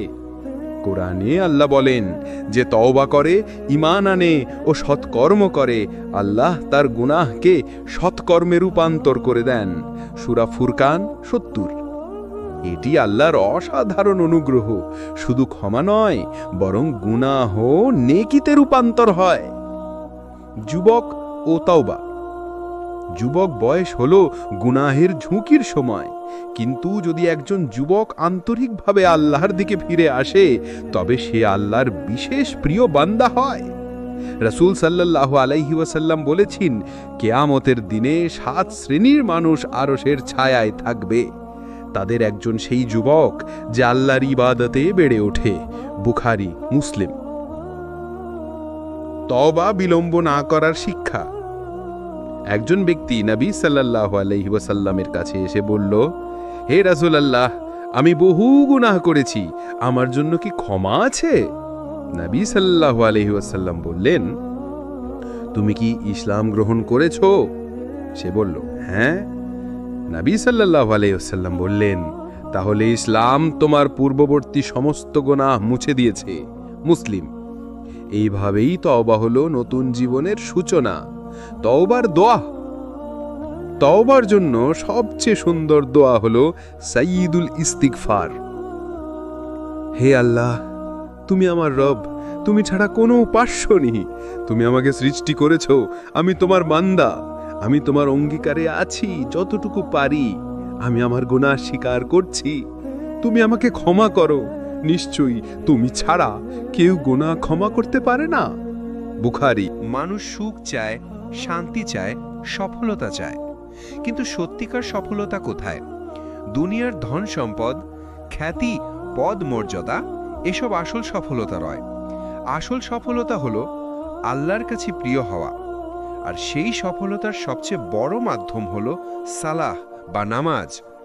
আল্লাহ বলেন, নিশ্চয় সালাত মুমিনদের উপর নির্দিষ্ট সময় ফরজ করা হয়েছে। সূরা নিসা 103 নম্বর আয়াত। নামাজ শুধু ফরজই নয়, বরং এটি জীবনের প্রকৃত প্রশান্তি ও আল্লাহর নৈকট্য লাভের দরজা। 1. নামাজের গুরুত্ব। কুরআনে আল্লাহ 700 বারেরও বেশি নামাজ বা সালাতের কথা বলেছেন। এর মাধ্যমে বোঝা যায় নামাজ কতটা গুরুত্বপূর্ণ। রাসূল সাল্লাল্লাহু আলাইহি ওয়াসাল্লাম বলেছেন, কিয়ামতের দিন বান্দার প্রথম হিসাব নেওয়া হবে সালাতের ব্যাপারে। যদি সালাত সঠিক হয় তবে তার সমস্ত আমল সঠিক হবে, আর যদি সালাত নষ্ট হয় তবে তার সমস্ত আমল নষ্ট হয়ে যাবে। তিরমিজি। অতএব নামাজ হলো সফলতার চাবিকাঠি। 2. নামাজ আমাদের কি শেখায়? শৃঙ্খলা, প্রতিদিন 5 বার নির্দিষ্ট সময়ে দাঁড়ানো, আল্লাহর স্মরণ, দুনিয়ার ব্যস্ততার মাঝেও মনে করিয়ে দেয় কে আসল রব। পবিত্রতা, ওযু করে নামাজে দাঁড়ানো মানুষকে শারীরিক ও আত্মিকভাবে পবিত্র করে। ভ্রাতৃত্ব, জামাতে নামাজ পড়া মুসলিমদের মধ্যে সমতা ও ঐক্য গড়ে তোলে। 3. নামাজের আলো হৃদয়ে প্রবেশ করে। রাসূল সাল্লাল্লাহু আলাইহি ওয়াসাল্লাম বলেছেন, নামাজ হলো চোখের ঠান্ডা। নাসাই। এখানে বোঝানো হয়েছে নামাজ মানুষের হৃদয়ে শান্তি আনে, চোখে প্রশান্তি আনে, মনকে পরিশুদ্ধ করে। 4. নামাজ গুনাহ থেকে বিরত রাখে। আল্লাহ বলেন, নিশ্চয়ই সালাত অশ্লীলতা ও মন্দ কাজ থেকে বিরত রাখে। সূরা আনকাবুত 45। যে মানুষ নিয়মিত নামাজ পড়ে তার অন্তরে আল্লাহর ভয় তৈরি হয়, সে সহজে গুনাহ করতে পারে না। 5. সাহাবীদের জীবনে নামাজের শক্তি। ক. বিলাল রাদিয়াল্লাহু আনহু। তিনি কঠিন নির্যাতনের মধ্যেও আহাদ আহাদ বলে নামাজের জন্য অটল থেকেছেন। খ. উমর রাদিয়াল্লাহু আনহু। ইসলাম গ্রহণের আগে কঠোর স্বভাবের ছিলেন, কিন্তু নামাজ তাকে কোমল হৃদয়ের মানুষে পরিণত করে। 6. নামাজ সফলতার রহস্য। নামাজ পড়া মানুষ জীবনে সঠিক পথে চলে, ব্যবসায় সততা আসে, পরিবারে শান্তি আসে, কষ্টের সময় ধৈর্য আসে, মনের ভেতরে আশা জন্মায়। আল্লাহ বলেন, সবর ও সালাতের মাধ্যমে সাহায্য প্রার্থনা করো। সূরা বাকারা 45 নম্বর আয়াত। নামাজ পরিত্যাগকারীর ভয়াবহ পরিণতি। আল্লাহ বলেন, জাহান্নামীরা বলবে, আমরা নামাজ পড়তাম না, এজন্য আজকে আযাব ভোগ করছি। সূরা মুত্তাসির 42 ও 43 নম্বর আয়াত। রাসূল সাল্লাল্লাহু আলাইহি ওয়াসাল্লাম বলেছেন, আমাদের ও তাদের মাঝে পার্থক্য হলো সালাত। যে তা ত্যাগ করে সে কাফির হয়ে যায়। তিরমিজি। নামাজে মনোযোগী হওয়ার উপায়। নামাজের আগে ওযুতে মনোযোগ, আজান শুনে দ্রুত দাঁড়িয়ে যাওয়া, আয়াতের অর্থ বোঝা, মৃত্যুর কথা চিন্তা করা যেন এটাই শেষ নামাজ। রাসূল সাল্লাল্লাহু আলাইহি ওয়াসাল্লাম বলেছেন, যখন নামাজে দাঁড়াবে তখন এমনভাবে দাঁড়াও যেন এটিই তোমার শেষ নামাজ। ইবনে মাজাহ। নামাজ থেকে প্রাপ্ত উপহার। অন্তরে প্রশান্তি, দোয়া কবুল হওয়ার সুযোগ, ফেরেশতাদের দোয়া, আল্লাহর নৈকট্য, জান্নাতের সুসংবাদ। আল্লাহ বলেন, সফল হলো সেই মুমিনরা যারা নামাজে বিনম্র। সূরা মুমিনুন 1-2 নম্বর আয়াত। 10. নামাজ দিয়ে জীবন পরিবর্তন। অনেক গুনাহগার মানুষ শুধুমাত্র নামাজের বরকতে পরিবর্তিত হয়েছে। একজন চোর নামাজ শুরু করে আল্লাহর ভয় পেয়ে চুরি ছেড়ে দিয়েছে। একজন মদপায়ী নামাজ শুরু করে খারাপ সঙ্গ ত্যাগ করেছে। একজন পথভ্রষ্ট যুবক নামাজ শুরু করে হয়ে উঠেছে দায়ী। মানুষ জীবনে সুখ চায়, দুঃখ চায় না। কিন্তু আল্লাহ আমাদের দুঃখ, কষ্ট ও পরীক্ষা দেন কেন? কারণ এর মধ্যেই রয়েছে রহমত, শিক্ষা আর উন্নতির পথ। একজন মুমিনের জন্য দুনিয়ার কষ্ট আসলে আল্লাহর ভালোবাসার নিদর্শন। রাসূল সাল্লাল্লাহু আলাইহি ওয়াসাল্লাম বলেছেন, যাকে আল্লাহ ভালোবাসেন তাকে আল্লাহ পরীক্ষা করেন। মানুষ চায় সবসময় শান্তি থাকবে, কোনো সমস্যা আসবে না, কিন্তু দুনিয়ার নিয়ম হলো সুখ দুঃখ মিলেই জীবন। আল্লাহ বলেন, আমি অবশ্যই তোমাদেরকে পরীক্ষা করব কিছু ভয়, ক্ষুধা, ধন সম্পদের ক্ষতি, প্রাণহানি ও ফল ফসলের ক্ষতি দ্বারা। সূরা বাকারা অবশ্যই 155 আয়াত। পরীক্ষার কারণ পাপ মোচন, কষ্ট গুনাহ ঝরিয়ে দেয়। ধৈর্যের পরীক্ষা, কে সবর করে আল্লাহর ওপর ভরসা রাখে আর কে হাল ছেড়ে দেয় তা বোঝা যায়। আল্লাহর ভালোবাসা, আল্লাহ মুমিনকে উন্নত করার জন্য পরীক্ষা দেন। আখিরাতের মর্যাদা, যে দুনিয়ায় ধৈর্য ধরে আল্লাহ তাকে আখিরাতে উচ্চ মর্যাদা দেবেন। কষ্ট আসলে রহমত।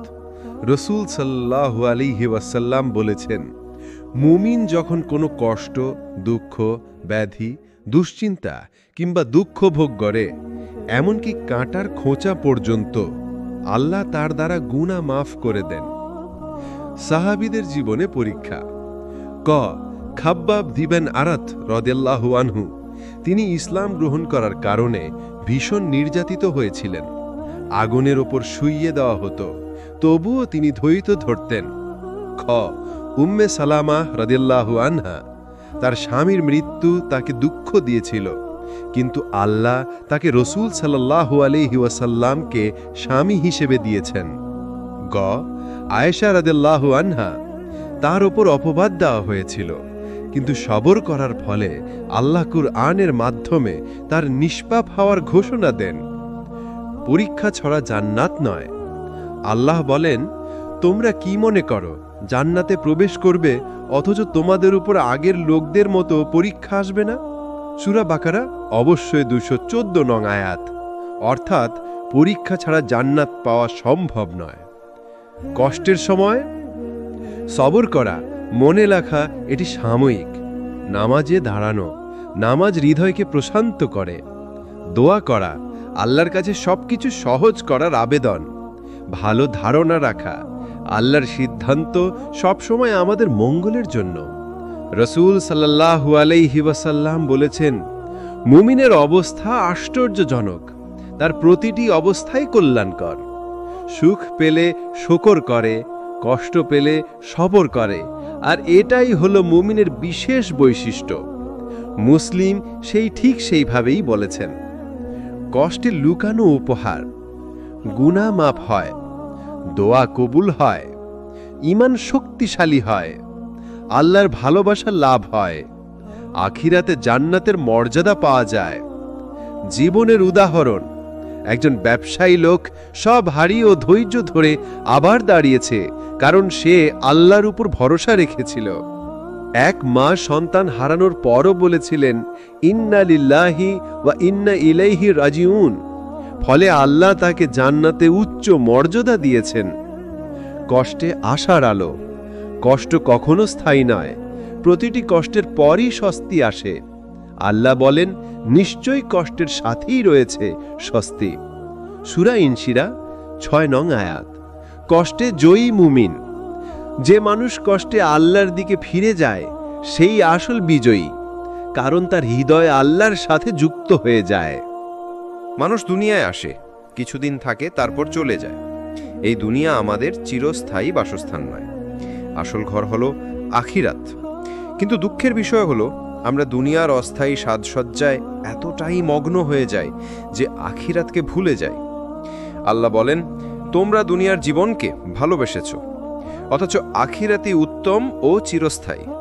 সূরা আলা 16-17। 1. দুনিয়ার বাস্তবতা। দুনিয়া সবকিছুই ক্ষণস্থায়ী। সৌন্দর্য একদিন ম্লান হবে, ধনসম্পদ একদিন ফুরিয়ে যাবে, পদমর্যাদা একদিন চলে যাবে, জীবন একদিন শেষ হয়ে যাবে। রাসূল সাল্লাল্লাহু আলাইহি ওয়াসাল্লাম বলেছেন, দুনিয়া হলো জান্নাত অবিশ্বাসীর জন্য এবং কারাগার মুমিনের জন্য। মুসলিম। 2. দুনিয়া হলো পরীক্ষা ক্ষেত্র। আল্লাহ দুনিয়াকে দিয়েছেন পরীক্ষা ক্ষেত্র হিসেবে। কে সৎকর্ম করে, কে পাপ করে, কে আল্লাহকে ভয় করে, কে দুনিয়ার মোহে পড়ে যায়। আল্লাহ বলেন, আমি দুনিয়ার সবকিছুকে সাজিয়েছি এজন্য যে আমি পরীক্ষা করব তাদেরকে কে সবচেয়ে উত্তম আমল করে। সূরা কাহাফ 7। 3. দুনিয়ার প্রতি অতিরিক্ত ভালোবাসা। মানুষ যখন দুনিয়ার প্রতি আসক্ত হয়ে যায় তখন আল্লাহকে ভুলে যায়। নামাজ পড়ে না, হারাম পথে আয় করে, সময় নষ্ট করে, আখিরাতের প্রস্তুতি নেয় না। রাসূল সাল্লাল্লাহু আলাইহি ওয়াসাল্লাম বলেছেন, যে দুনিয়াকে ভালোবাসে সে আখিরাতের ক্ষতি করে, আর যে আখিরাতকে ভালোবাসে সে দুনিয়ার ক্ষতি করে। তাই তোমরা ক্ষণস্থায়ী দুনিয়ার চেয়ে চিরস্থায়ী আখিরাতকে প্রাধান্য দাও। মুসনাদ আহমদ। 4, দুনিয়া শুধু ছায়া। একজন মানুষ যেমন গরমে হেঁটে যায় আর গাছের ছায়ায় কিছুক্ষণ বিশ্রাম নেয়, দুনিয়া তেমনি। রাসূল সাল্লাল্লাহু আলাইহি ওয়াসাল্লাম বলেছেন, আমার দুনিয়ার সাথে সম্পর্ক সেই ভ্রমণকারীর মতো যে রোদে হেঁটে যাচ্ছে, তারপর গাছের নিচে কিছুক্ষণ বিশ্রাম নিয়ে আবার চলে যাচ্ছে। তিরমিজি।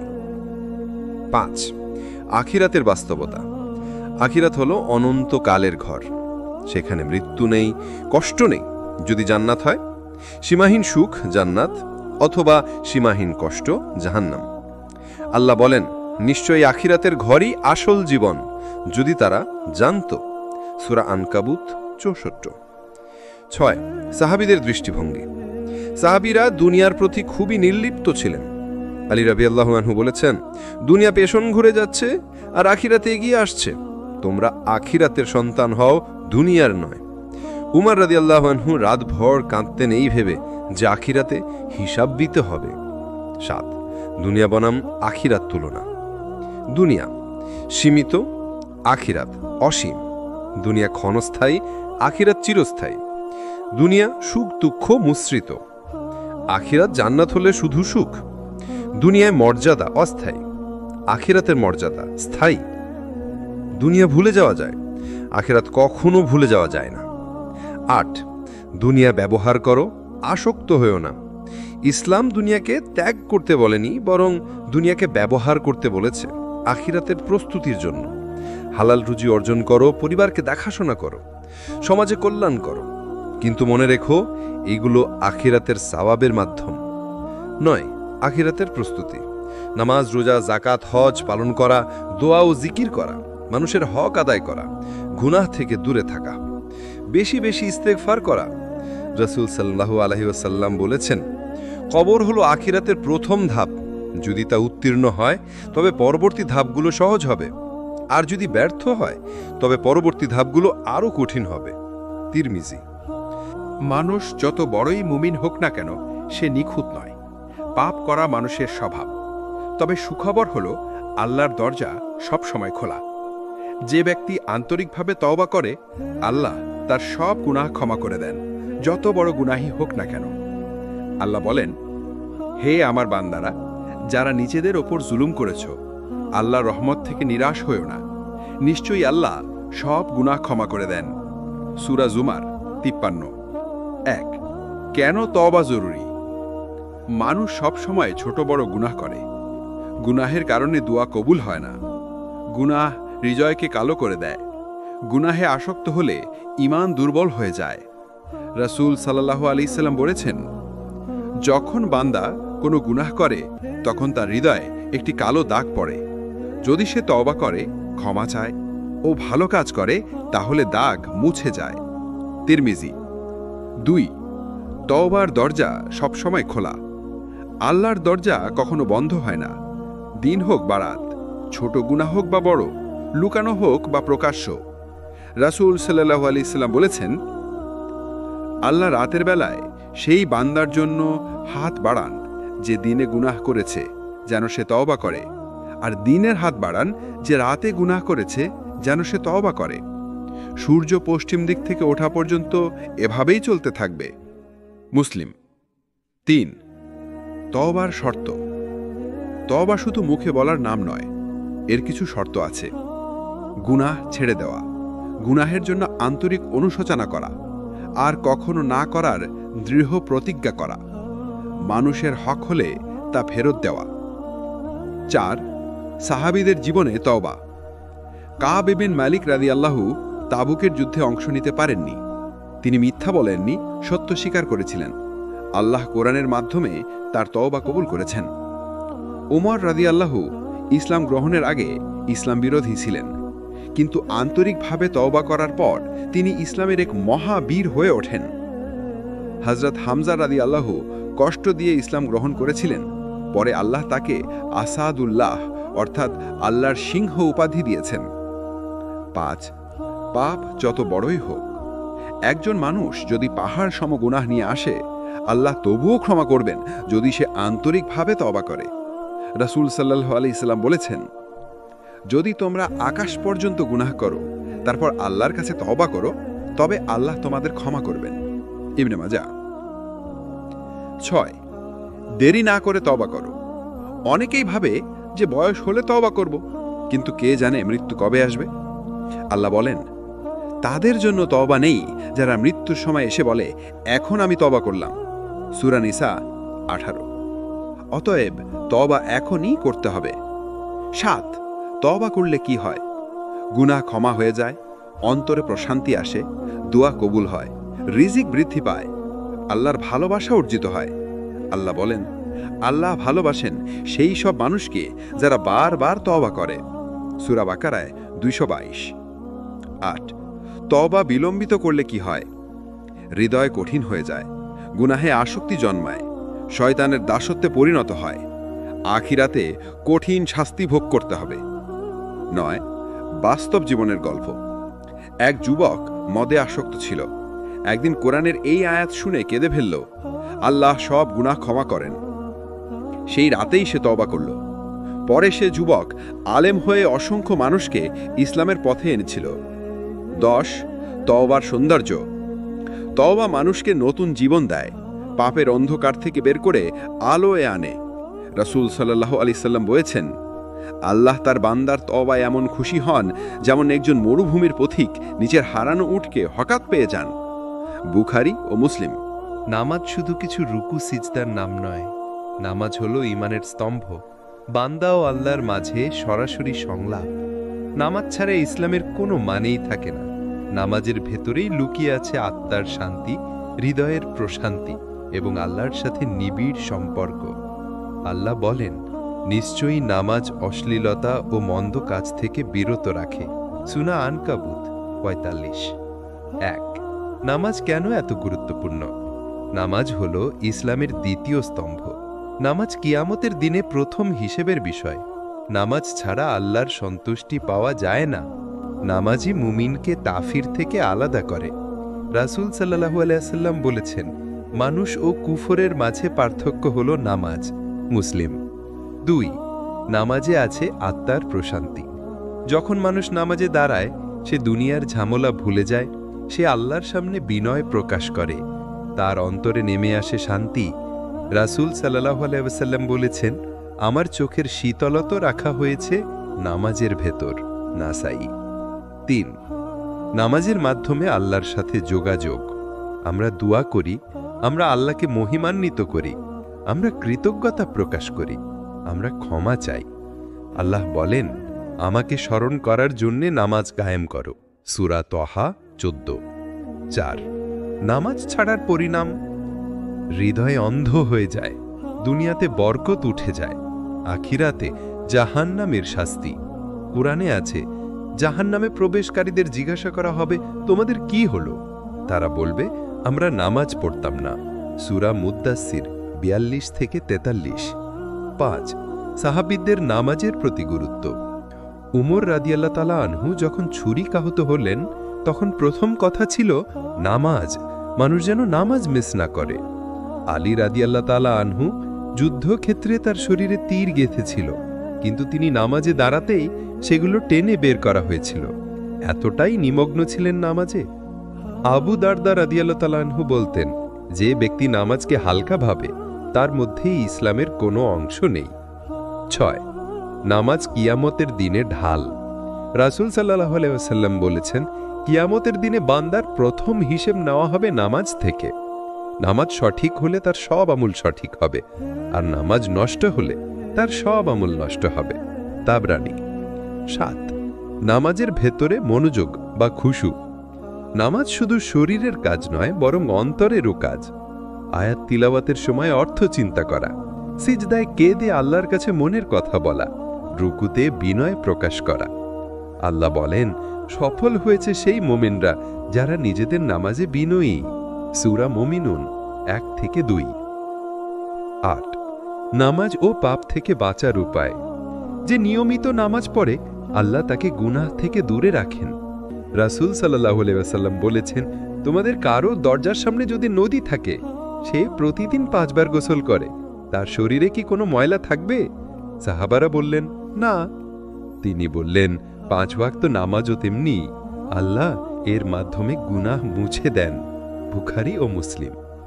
9 নামাজ ও রিজিকের বরকত। আল্লাহ বলেন, তোমরা তোমাদের ঘরে নামাজ কায়েম করো, রিজিক দাও আমি। সূরা তোয়াহা 132। অর্থাৎ নামাজ শুধু আখেরাতেই নয়, দুনিয়াতেও বরকত আনে। 10 নামাজে উদাসীনতার ক্ষতি। যে নামাজ পড়ে কিন্তু ঢিলেমি করে, দেরি করে, মনোযোগহীনভাবে পড়ে, শুধু দায়িত্ব মনে করে পড়ে, আল্লাহ বলেন, অভিশাপ সেই নামাজীদের জন্যে যারা নামাজে গাফিল। সূরা মাহুন। মানুষের জীবন সব সময় সহজ নয়। এখানে দুঃখ আছে, কষ্ট আছে, পরীক্ষা আছে। কিন্তু একজন মুমিনের সবচেয়ে বড় অস্ত্র হল সবর, ধৈর্য।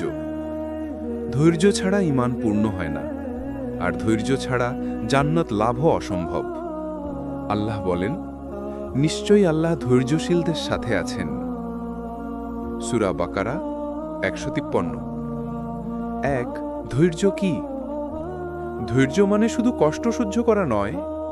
ধৈর্য মানে হল গুনাহ থেকে বিরত থাকা, বিপদে অস্থির না হওয়া, আল্লাহর বিধান মানতে অটল থাকা। রাসূল সাল্লাল্লাহু আলাইহি ওয়াসাল্লাম বলেছেন, ধৈর্য হল প্রথম আঘাতের মুহূর্তে সহ্য করা। বুখারী ও মুসলিম। 2 কেন ধৈর্য জরুরি? জীবন কষ্টে ভরা, আল্লাহর পরীক্ষা চলমান। ধৈর্য ছাড়া মানুষ হতাশ হয়ে পড়ে। ধৈর্য মানুষকে আখেরাতে সফল করে। আল্লাহ বলেন, আমি অবশ্যই তোমাদের পরীক্ষা করব কিছু ভয়ে, ক্ষুধা, ধনসম্পদ, জীবন ও ফলের ক্ষতি দ্বারা, আর ধৈর্যশীলদের সুসংবাদ দাও।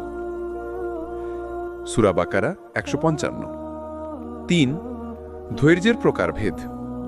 আল্লাহর আদেশ মানতে ধৈর্য, নামাজ, রোজা, যাকাত ইত্যাদি পালন করা। গুনাহ থেকে বাঁচতে ধৈর্য, হারাম পথ এড়িয়ে চলা। বিপদে ধৈর্য, দুঃখ, অসুস্থতা, দারিদ্র্য, ক্ষতিতে ধৈর্য ধারণ করা। 4 কুরআনে ধৈর্যের উদাহরণ। আইয়ুব আলাইহিস সালাম অসুস্থ হয়ে বহু বছর কষ্টে ছিলেন, তবুও আল্লাহর শুকরিয়া আদায় করতেন। ইউসুফ আলাইহিস সালাম ভাইদের দ্বারা পরিত্যক্ত হয়েছিলেন, অন্যায়ভাবে জেলে গিয়েছিলেন, কিন্তু সবকিছুতে ধৈর্য ধরেছিলেন। মুসা আলাইহিস সালাম ফেরাউনের নির্যাতনের মধ্যেও ধৈর্য ধরে আল্লাহর দ্বীন প্রচার করেছিলেন। 5 রাসূল সাল্লাল্লাহু আলাইহি ওয়াসাল্লামের জীবনে ধৈর্য। রাসূল সাল্লাল্লাহু আলাইহি ওয়াসাল্লামের জীবন ছিল ধৈর্যের শ্রেষ্ঠ উদাহরণ। মক্কার কষ্ট, তায়েফের অপমান, যুদ্ধের আঘাত সবকিছু তিনি ধৈর্যের সাথে সহ্য করেছিলেন। তিনি সব সময় বলতেন, হে আল্লাহ, আমাকে ধৈর্যশীল বানাও। 6 ধৈর্যের ফলাফল। আল্লাহর ভালোবাসা অর্জন হয়, দোয়া কবুল হয়, জান্নাত লাভ হয়, আল্লাহর বিশেষ সঙ্গ পাওয়া যায়। আল্লাহ বলেন, সত্যি ধৈর্যশীলদেরকে বিনা হিসাবেই তাদের প্রতিদান দেওয়া হবে। সূরা জুমার 10। 7 ধৈর্যহীনতার ক্ষতি। মানুষ হতাশ হয়ে পড়ে, আত্মবিশ্বাস নষ্ট হয়, আল্লাহর রহমত থেকে দূরে সরে যায়। অনেকে কষ্টের মুহূর্তে হারাম পথে চলে যায়। 8 সাহাবীদের ধৈর্য। বিলাল রাদি তপ্ত মরুভূমিতে নির্যাতিত হয়েছিলেন, কিন্তু বলেছিলেন, আহাদ আহাদ, অর্থাৎ এক আল্লাহ, এক আল্লাহ। খাব্বাব রাদি আগুনের উপর ফেলা হয়েছিল, তবুও ইসলাম ছাড়েননি। সুমাইয়া রাদি ছিলেন ইসলামের প্রথম শহীদা, নির্যাতন সহ্য করে ধৈর্যশীল থেকেছিলেন। 9 ধৈর্য ও দোয়া। ধৈর্যবানরা শুধু কষ্ট সহ্য করে না, বরং আল্লাহর কাছে সাহায্য চায়। আল্লাহ বলেন, ধৈর্য ও নামাজের মাধ্যমে সাহায্য প্রার্থনা করো। সূরা বাকারা 45। 10 কিভাবে ধৈর্যশীল হব? আল্লাহর উপর পূর্ণ ভরসা রাখা, নামাজে দৃঢ় থাকা, দোয়া করা, দুনিয়ার ক্ষণস্থায়ী কষ্ট মনে রাখা, আখেরাতের পুরস্কারকে লক্ষ্য করা। নামাজ শুধু কিছু রুকু সিজদার নাম নয়, নামাজ হলো ইমানের স্তম্ভ, বান্দা ও আল্লাহর মাঝে সরাসরি সংলাপ। নামাজ ছাড়া ইসলামের কোনো মানেই থাকে না। নামাজের ভেতরেই লুকিয়ে আছে আত্মার শান্তি, হৃদয়ের প্রশান্তি এবং আল্লাহর সাথে নিবিড় সম্পর্ক। আল্লাহ বলেন, নিশ্চয়ই নামাজ অশ্লীলতা ও মন্দ কাজ থেকে বিরত রাখে। সূরা আনকাবুত ৪৫। ১. নামাজ কেন এত গুরুত্বপূর্ণ? নামাজ হলো ইসলামের দ্বিতীয় স্তম্ভ। নামাজ কিয়ামতের দিনে প্রথম হিসাবের বিষয়। নামাজ ছাড়া আল্লাহর সন্তুষ্টি পাওয়া যায় না। নামাজই মুমিনকে কাফির থেকে আলাদা করে। রাসূল সাল্লাল্লাহু আলাইহি ওয়াসাল্লাম বলেছেন, মানুষ ও কুফুরের মাঝে পার্থক্য হলো নামাজ। মুসলিম। ২. নামাজে আছে আত্মার প্রশান্তি। যখন মানুষ নামাজে দাঁড়ায়, সে দুনিয়ার ঝামেলা ভুলে যায়। সে আল্লাহর সামনে বিনয় প্রকাশ করে, তার অন্তরে নেমে আসে শান্তি। রাসূল সাল্লাল্লাহু আলাইহি ওয়াসাল্লাম বলেছেন, আমার চোখের শীতলতা রাখা হয়েছে নামাজের ভেতর। নাসাই। ৩. নামাজের মাধ্যমে আল্লাহর সাথে যোগাযোগ। আমরা দোয়া করি, আমরা আল্লাহকে মহিমান্বিত করি, আমরা কৃতজ্ঞতা প্রকাশ করি, আমরা ক্ষমা চাই। আল্লাহ বলেন, আমাকে স্মরণ করার জন্য নামাজ কায়েম করো। সূরা তোয়াহা ১৪। ৪. নামাজ ছাড়ার পরিণাম, হৃদয় অন্ধ হয়ে যায়, দুনিয়াতে বরকত উঠে যায়, আখেরাতে জাহান্নামের শাস্তি। কোরআনে আছে, জাহান্নামে প্রবেশকারীদের জিজ্ঞাসা করা হবে, তোমাদের কি হলো? তারা বলবে, আমরা নামাজ পড়তাম না। সূরা মুদ্দাসির ৪২ থেকে ৪৩। ৫. সাহাবীদের প্রতি নামাজের গুরুত্ব। ওমর রাদিয়াল্লাহু আনহু যখন ছুরি আহত হলেন, তখন প্রথম কথা ছিল নামাজ, মানুষ যেন নামাজ মিস না করে। আলী রাদিয়াল্লাহু আনহু যুদ্ধক্ষেত্রে তার শরীরে তীর গেঁথেছিল, কিন্তু তিনি নামাজে দাঁড়াতেই সেগুলো টেনে বের করা হয়েছিল, এতটাই নিমগ্ন ছিলেন নামাজে। আবু দারদা রাদিয়াল্লাহু আনহু বলতেন, যে ব্যক্তি নামাজকে হালকা ভাবে, তার মধ্যে ইসলামের কোনো অংশ নেই। ৬. নামাজ কিয়ামতের দিনে ঢাল। রাসূল সাল্লাল্লাহু আলাইহি ওয়াসাল্লাম বলেছেন, কিয়ামতের দিনে বান্দার প্রথম হিসেব নেওয়া হবে নামাজ থেকে। নামাজ সঠিক হলে তার সব আমল সঠিক হবে, আর নামাজ নষ্ট হলে তার সব আমল নষ্ট হবে। তাবারানী। ৭. নামাজের ভেতরে মনোযোগ, খুশুউ। নামাজ শুধু শরীরের কাজ নয়, বরং অন্তরেরও কাজ। আয়াত তিলাওয়াতের সময় অর্থ চিন্তা করা, সিজদায় কেঁদে আল্লাহর কাছে মনের কথা বলা, রুকুতে বিনয় প্রকাশ করা। আল্লাহ বলেন, সফল হয়েছে সেই মুমিনরা যারা নিজেদের নামাজে বিনয়ী। সূরা মুমিনুন ১-২। ৮. নামাজ পাপ থেকে বাঁচার উপায়। যে নিয়মিত নামাজ পড়ে, আল্লাহ তাকে গুনাহ থেকে দূরে রাখেন। রাসূল সাল্লাল্লাহু আলাইহি ওয়াসাল্লাম বলেছেন, তোমাদের কারো দরজার সামনে যদি নদী থাকে, সে প্রতিদিন ৫ বার গোসল করে, তার শরীরে কি কোনো ময়লা থাকবে? সাহাবারা বললেন, না। তিনি বললেন, ৫ ওয়াক্ত নামাজও তেমনি, আল্লাহ এর মাধ্যমে গুনাহ মুছে দেন। বুখারী ও মুসলিম। ৯. নামাজ ও রিজিকের বরকত। আল্লাহ বলেন, তোমরা তোমাদের ঘরে নামাজ কায়েম করো, রিজিক দাও আমি। সূরা তহা ১৩২। অর্থাৎ নামাজ শুধু আখেরাতেই নয়, দুনিয়াতেও বরকত আনে। ১০. নামাজে উদাসীনতার ক্ষতি। যে নামাজ পড়ে কিন্তু ঢিলুমি করে, দেরি করে। দোয়া হলো মুমিনের সবচেয়ে বড় শক্তি। এটি হলো আল্লাহর সাথে সরাসরি কথোপকথন, কোনো পরিস্থিতি কঠিন হোক বা সুখের হোক। দোয়া হলো মন ও আত্মার প্রশান্তি। দোয়া ছাড়া জীবন অপূর্ণ। আল্লাহ বলেন, তোমরা আমাকে ডাকো, আমি তোমাদের ডাকের প্রত্যুত্তর দেব। সূরা গাফির ৭। ১. দোয়া কেন জরুরি? দোয়া হলো মুমিনের অস্ত্র। দোয়া আল্লাহর কাছে বিনীত আবেদন। দোয়া আমাদের ভুল ও দুর্বলতাকে স্মরণ করায়।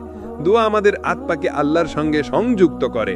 রাসূল সাল্লাল্লাহু আলাইহি ওয়াসাল্লাম বলেছেন, দোয়া হলো মুমিনের শক্তি, মুমিনের আলো, মুমিনের সাফল্য। তিরমিজি। ২. দোয়ার মাধ্যমে সমস্যার সমাধান। দুঃখ ও কষ্টের সময়ে শান্তি আসে, বিপদের মুহূর্তে সাহায্য পাওয়া যায়, হৃদয়ে সাহস ও ধৈর্য জন্মায়, পাপ ক্ষমা চাওয়া যায়। আল্লাহ বলেন, যে মানুষ আমাকে ডাকবে, আমি তার ডাকের প্রত্যুত্তর দেব। যিনি আমার কাছে আসেন, আমি তাকে সহায়তা করব। সূরা বাতিন ১৮। ৩. দোয়ার ধরন। নামাজের মধ্যে দোয়া সবচেয়ে শক্তিশালী সময়।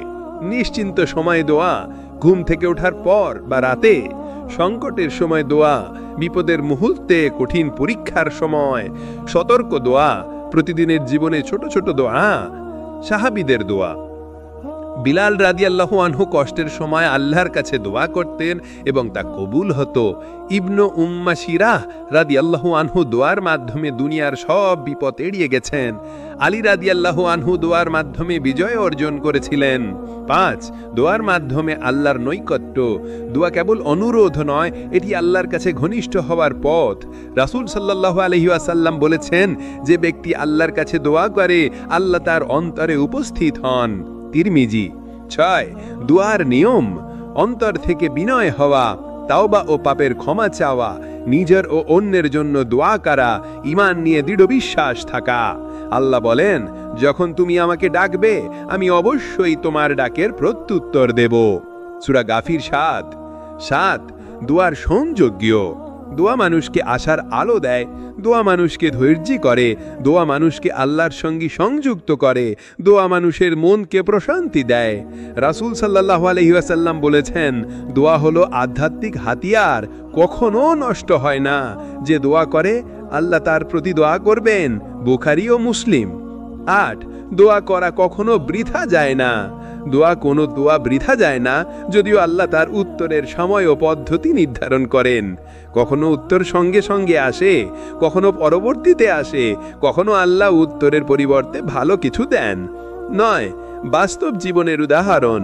এক দরিদ্র মানুষ কঠিন দুঃসময়ে দোয়া করল, হে আল্লাহ আমাকে সাহায্য করো। আল্লাহ তার দোয়া কবুল করে তাকে এমন অবস্থায় পৌঁছে দিল যেখানে সে তার পরিবারকে রক্ষা করতে পারল। 10 উপসংহার। দোয়া হলো মুমিনের অস্ত্র। এটি আত্মার প্রশান্তি, ধৈর্য, শক্তি ও আধ্যাত্মিক উন্নতির মূল থেকে গুরুক্ষেত্র নিয়ে শব্দ